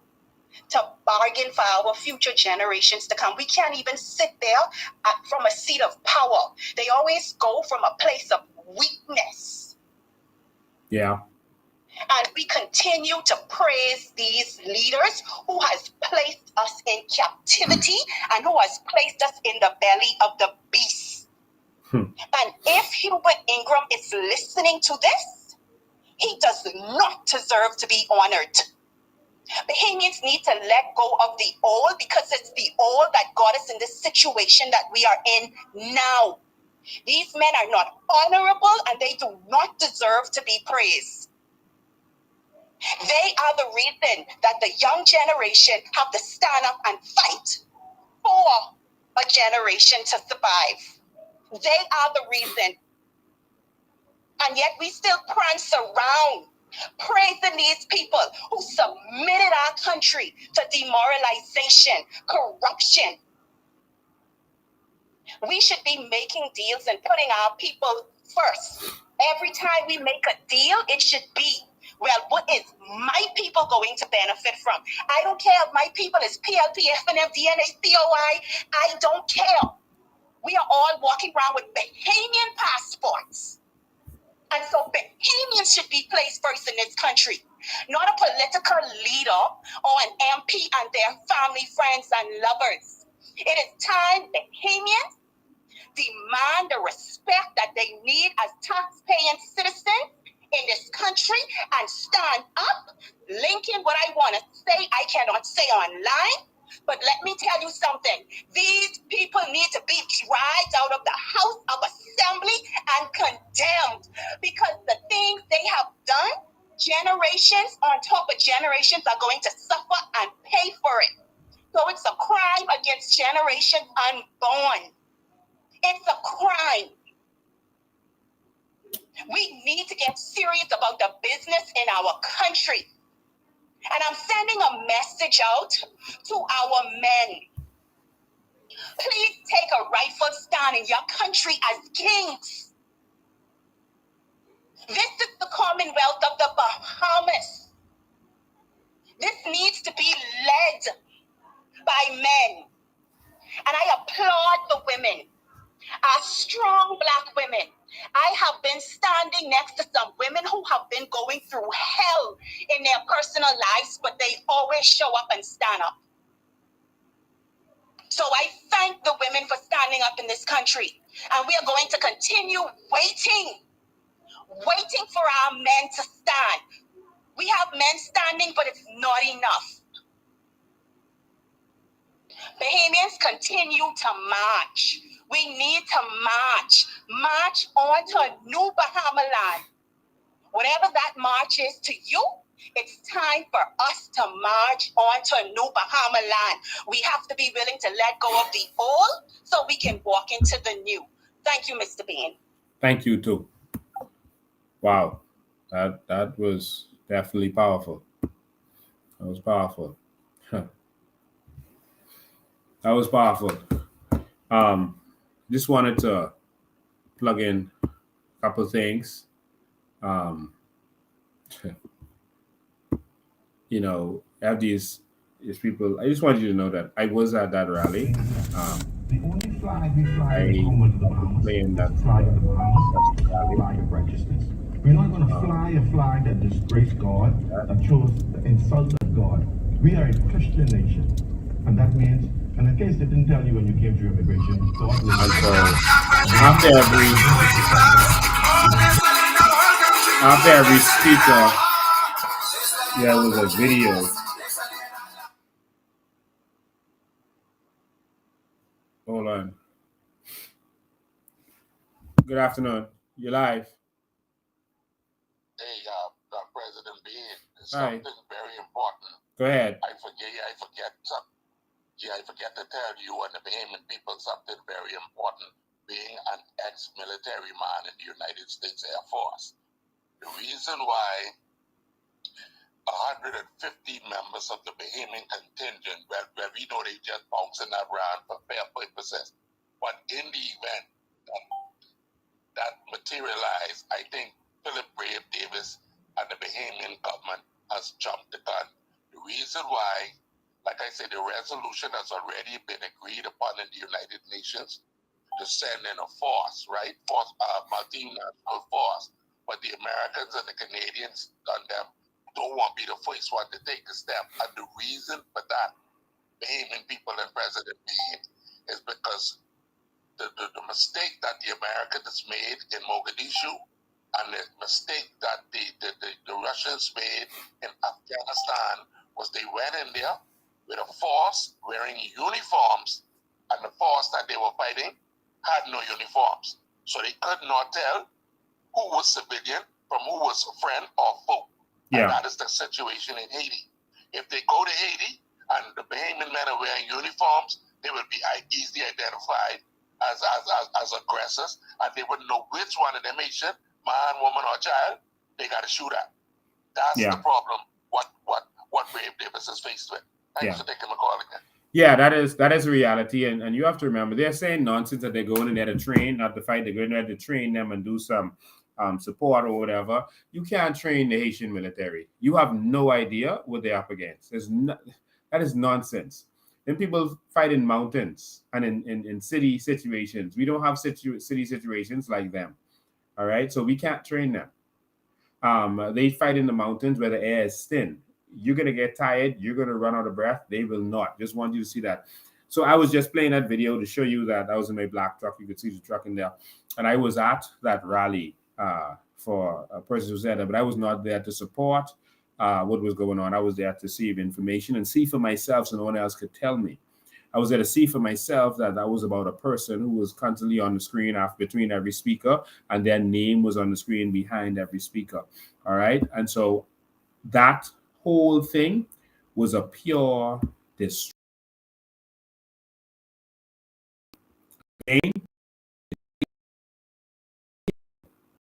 Me, like I said, I was it's my truck at the bottom of the picture. I was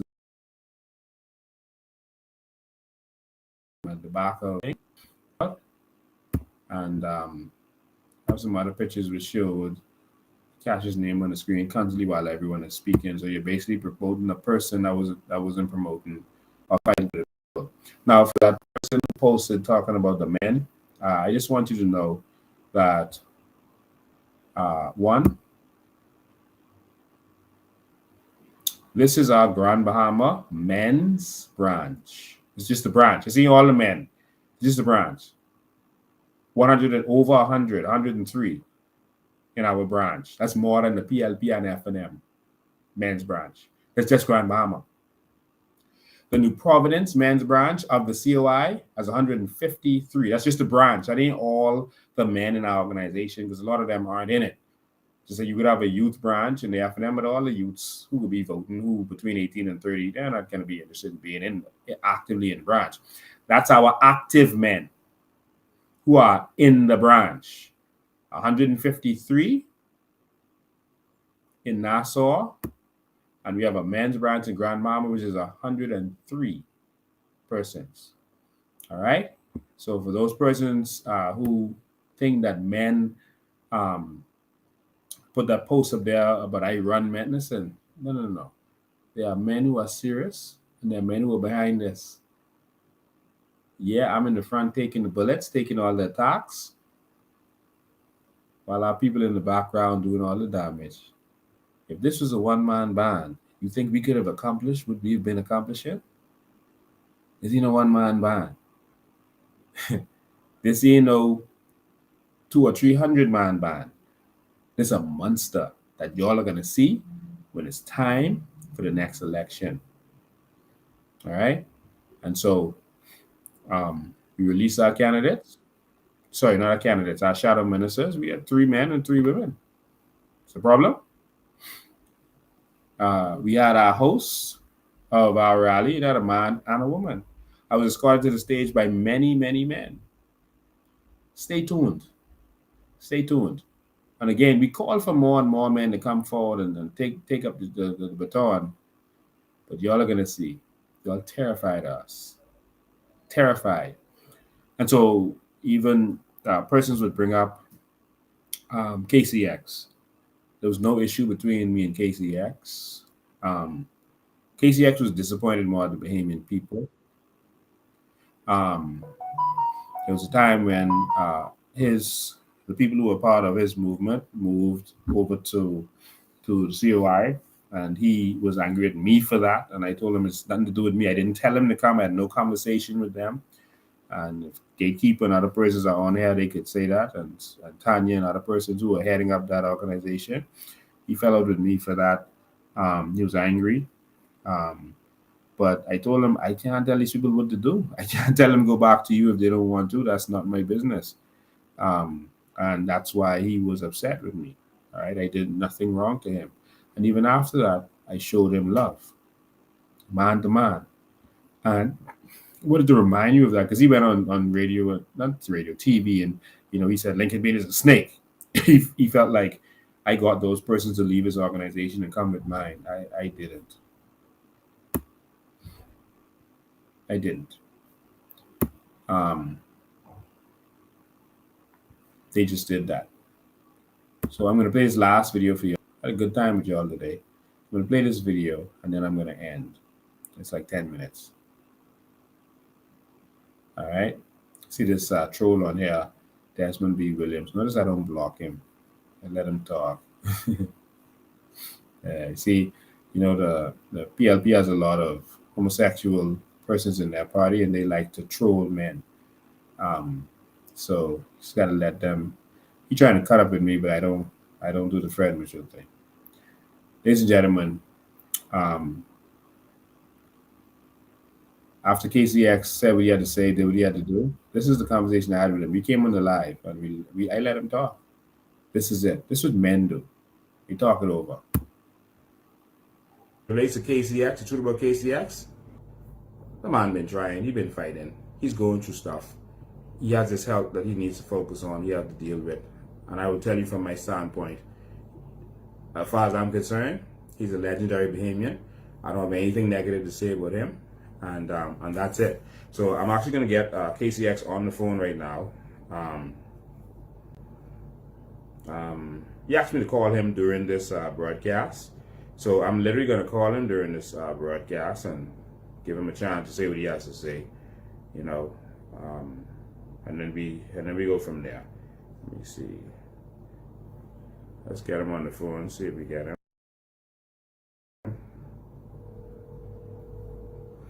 Put him on speaker.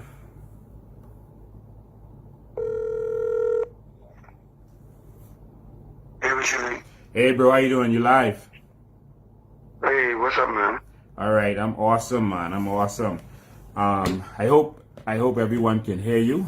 I just wanted to. I don't know if you were watching us live just now, and were you watching? Okay. Trying to detox, Yeah. Okay. Yeah, I know you don't need to deal with any negative stuff right now.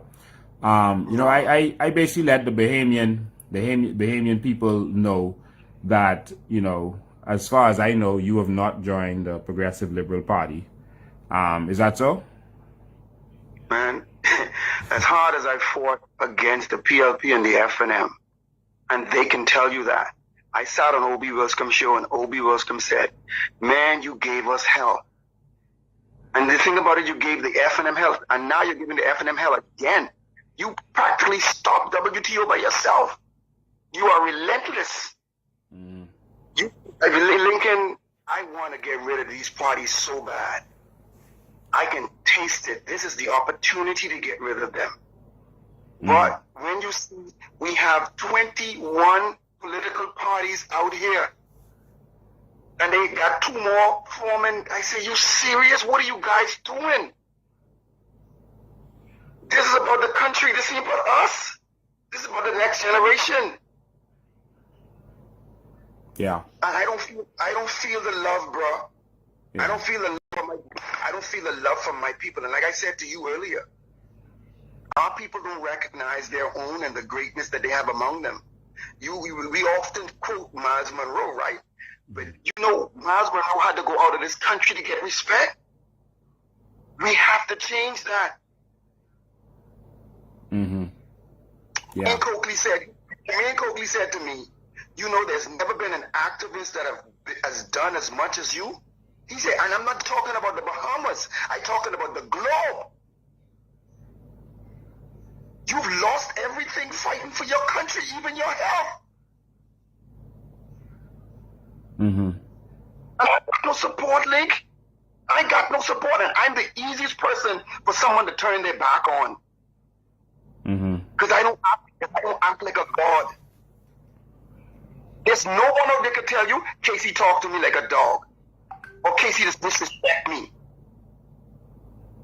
I try to make everybody understand that there's a God inside them, and they deserve better. You should not be worshiping these members of parliament, especially the PLP and the F&M, who did this to us. Yeah. Well, I wanna say this to you as a person. I recognize the hard work that you have given over the years. I recognize it, and I see it, and I think everybody should recognize it. Many times a prophet isn't respected in his own home. I've experienced that, and I have no problem with that, because what I do, I don't do unto people. I do because it's the right thing to do. I do it unto God, and I do it just because it's right, and that's it. I don't care if anyone appreciates it. Normally they appreciate you when you're gone. But I will say this to you, KCX, as a brother, that, a lot of people went after you today because of what they heard in the voice note and that kind of stuff. I'm going to say this to you, that as a brother, I love you and I appreciate you. All right? Same here. Like I said to you earlier also, you understand that everything that I've worked for in terms of labor of love for this country, I laid at your feet and I stood with you. And I stand with you again. I stand with Lincoln Bain again today. I don't care what they think, that's their business. What you are on is a cause that is possible. It can work.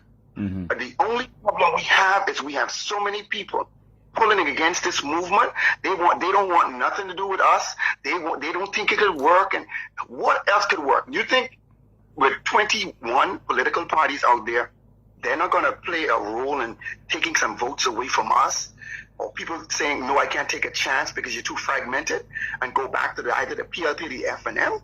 That's what's going to happen. This is the same thing that took place in 2011. KCX, I want you to understand something. 2021 is not 2011. 2021 is not 2017. There is a different thing going on. There's a total different thing going on. Bahamians have woken up. They have gone back and forth so many times that they've experienced something.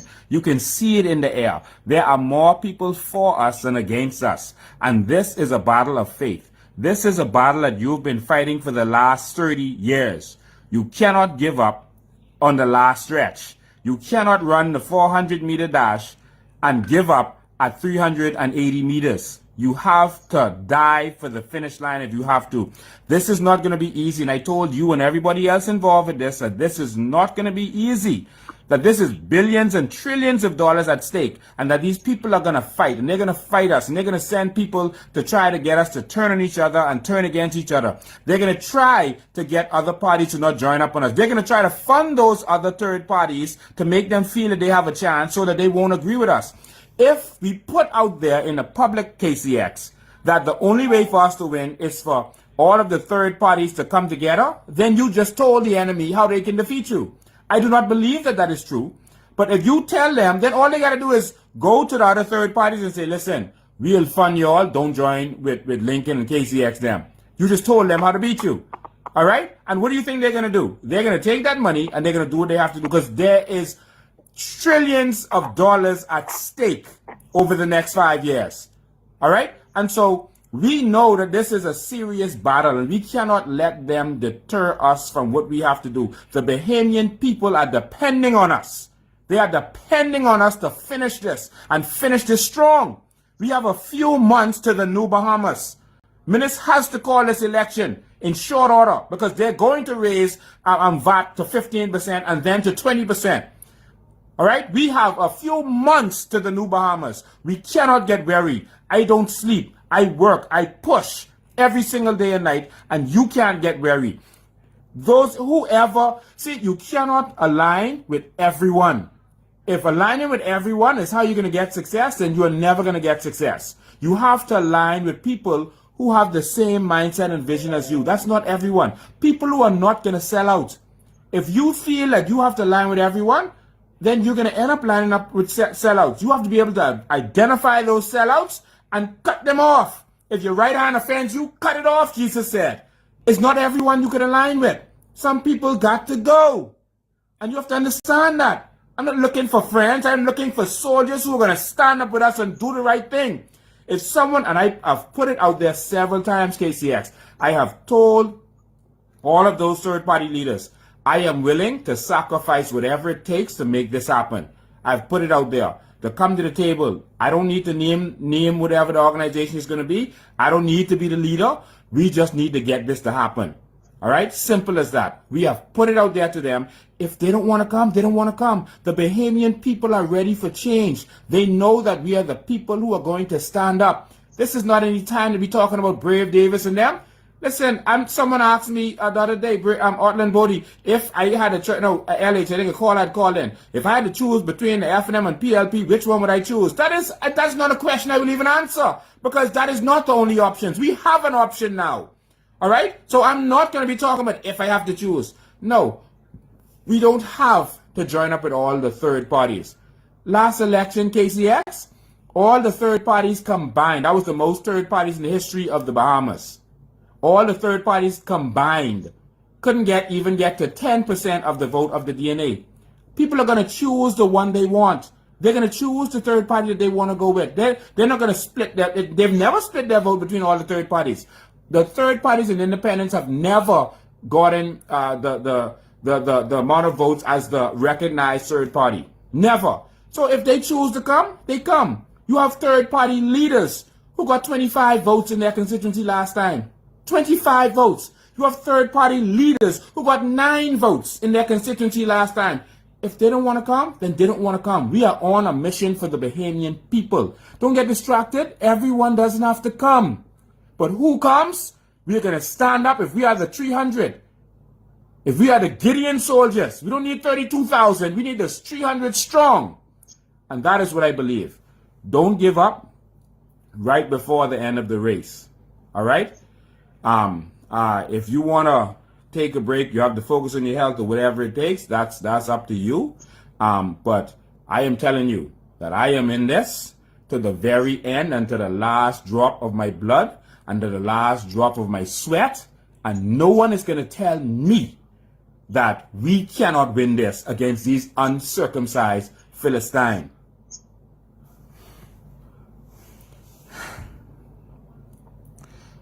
So, bro, I know how you feel. I know what you're going through. But we are in this to win this. I am in this to win this. Stay strong.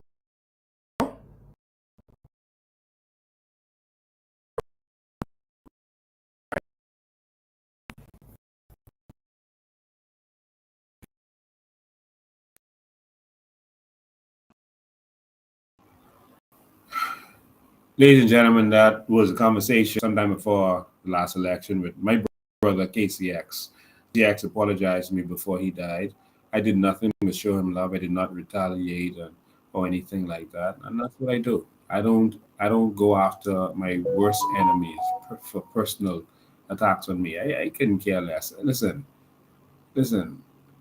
I have alligator skin. I'm a lion with alligator skin. People and their opinions don't move me because none of us are perfect. I just want to say to KCX and his family that we're going to fight on. We're going to continue this. And one day, hopefully we can name something after KCX, one of the persons who started this fight. He deserves it.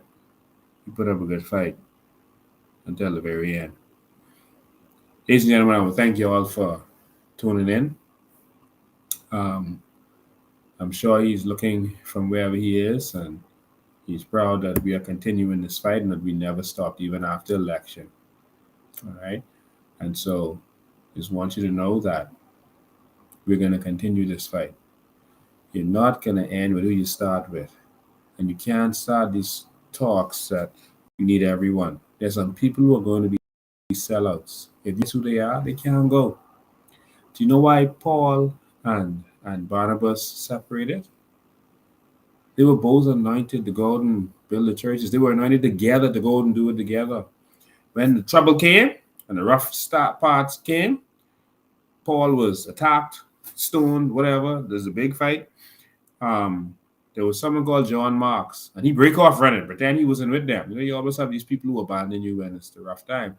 And after everything was cool, John Marks came again. They was going to continue on their journey. And Paul said, John Mark, you can't go with us. You're weak. You get in the way. You will sell out. Paul said, John Mark, you cannot come with us. Now, John Mark was Barnabas' cousin. And Barnabas said, but Paul, that's my cousin. He's like, your cousin is weak. He's a sellout. When the rough times came, he chickened out. And he left us. He cannot go with us. And Barnabas said, but that's I can't leave my cousin. And Paul said, well, you stay with your cousin. You choose. And he chose to stay with his cousin. Paul said, you can't have everybody. We need strong people. Because if Randall Fox was a weak man, even though he was hurting and hungry and couldn't buy no clothes or food or feed his family, because he was struggling, because he was in the battle, they took away his law license. This is how they fight you and battle you, and then they come and say, oh, look at him. All right, he don't have this, he don't have that. Look at that, this business failed, that business failed. They attack you. And then use their attacks to criticize you. Randall Fox, no matter what he was going through, he did not sign that blank check. He did not accept that blank check from the UBP. We need a whole army of Randall Foxes. And that's all I'm looking for. So if you see me have to reject some people, don't judge me. I don't need to be the man. But I need some strong men and women who are not going to sell out. That's all I'm looking for. And if I've seen you sell out before, you're going to prove yourself to me moving forward. Because if you're John Mark, you can't come with me. So, ladies and gentlemen, thank you. I'm going to continue to stand strong. This is a sacrifice for myself. I want you to think, you see me every week. You see me fighting. Yeah, some people doing voice notes. Oh, he poor, he ain't got no money. The PLP him have money. You see me every week, right? I'm not hungry. I don't need for nothing. I just had to change the way I do things so they don't know how to attack me. This is a sacrifice. Do you think they're going to let me open any business? You know, since election, I attempted to open a business account at 2 banks, and they said no. Bank of the Bahamas and Commonwealth Bank. I have the letters. Why?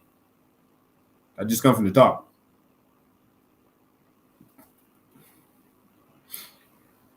Been with 2 of those banks for years, probably from when I was a teenager.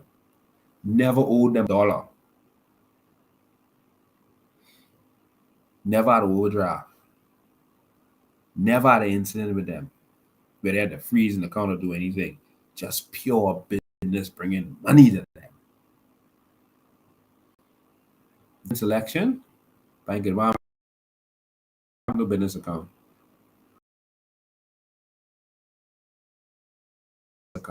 This country we and you see, I don't talk about myself, you know. I talk about my personal battles. I'm busy fighting for everyone else. But I just think it's good for you all to know these things. It took us almost a year to open up our COI bank account, you know. Almost a year. And guess what? I'm not on the account.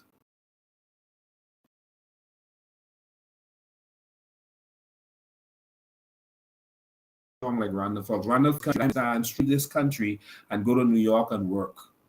Hustle, wash dishes.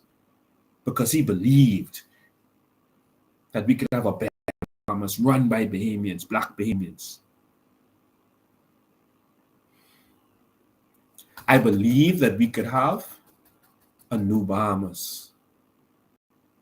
And yeah, I have to sacrifice. And yes, Miss Green gonna have to sacrifice. Yeah, Marie got to sacrifice, and all of us. Don't get distracted. They're gonna come at us. They're gonna say all kind of lies and distractions, and then come at me. They got probably more lawsuits. They're gonna probably find something to arrest you for, and because they don't want you to eat. They want to eat, but they don't want you to eat too. In the new Bahamas, all of us can eat. And to those crooked police officers who are doing the bidding of these crooked politicians, ask yourself one question. What if we win? Now ask yourself another question. What happens when we win? Follow every lawful order, but you are not obligated to follow any unlawful order. That's all I have to say about that. Ladies and gentlemen, thank you all for tuning in. We're doing this because we love you as Bahamians, and we're doing this because we love our country, and that's all it is for us. We're doing this because of love. Thank you to all of you. We can have a new Bahamas. We will have a new Bahamas. We went extra long today because I started out talking about all this other stuff. I just thought I should clear the air. Stop sharing these nonsense. These fools lying and trying to distract you while they're passing bills like what you saw Tuesday. If you're just tuning in to the office of the Governor General, that's opposite Montague. So if you want to come, you can come. We're going to be across the street on Montague. We're going to have a press conference. We're inviting the media to come out. They like to run when Pintad call them. So hopefully they'll come out. Otherwise, we'll be on live. And we're going to you what exactly it is we are filing for the Commission of Inquiry for, and then we're going to deliver it to the Governor General. All right, it's a act of democracy. All right, that's all it is. All right, and we're going to be in Andros next weekend, August the 18th. We're going to be in Andros. We're going to be at the Clara L. McKenzie Preschool in South Andros on the 18th, and on the 19th, we're going to be at the Mangrove Key, South Andros. So if you have family and friends in South Andros, tell them that change is coming to South Andros. We're going to every island, every constituency. It's going to take some time, so it's a good thing we have some time. Please support us. If you're able to, please contribute to what we're doing. We're going to win this one person at a time like Obama did. Small contributions, and he raised the most in history through small contributions. We don't want none from the oligarchs. But if you're a true Bahamian who believes in it, you can't just believe it and say, oh, Lincoln, you all keep going. You have to help us keep going. You want us to get into every constituency on every island, you have to help us do that. When we go out to walkabouts with our people, we should have Gatorade and water and that kind of stuff for them. Everything is a cost, all right? The PLP and the FNM, they're constantly out there raising funds. But they make sport of us when we go out there and raise funds. But that's fine. Change is coming, and all of us are going to benefit from what belongs to us. Thank you all so very much. Remember, Keith Bell is moving to Hawkins Hill, and they're going to try to put Miss Ferguson, the director, on leave. All right? So the battle continues. Don't talk about what they want you to talk about. Don't get distracted with this in school and that in school foolishness. That was never said. Keep focus on your money. We have something the whole world needs. One, we're in the gateway to America. Be powerful. Two, the world needs sand. We got the most of it left. Wake up. They need limestone. We got the most and the best of it. Wake up. We are going to negotiate from a position of strength moving forward. All we need is strong, non-corruptible leaders. Thank you all so much. We will get there together. Ladies and gentlemen, I love you. Remember, change ain't coming. Change is here.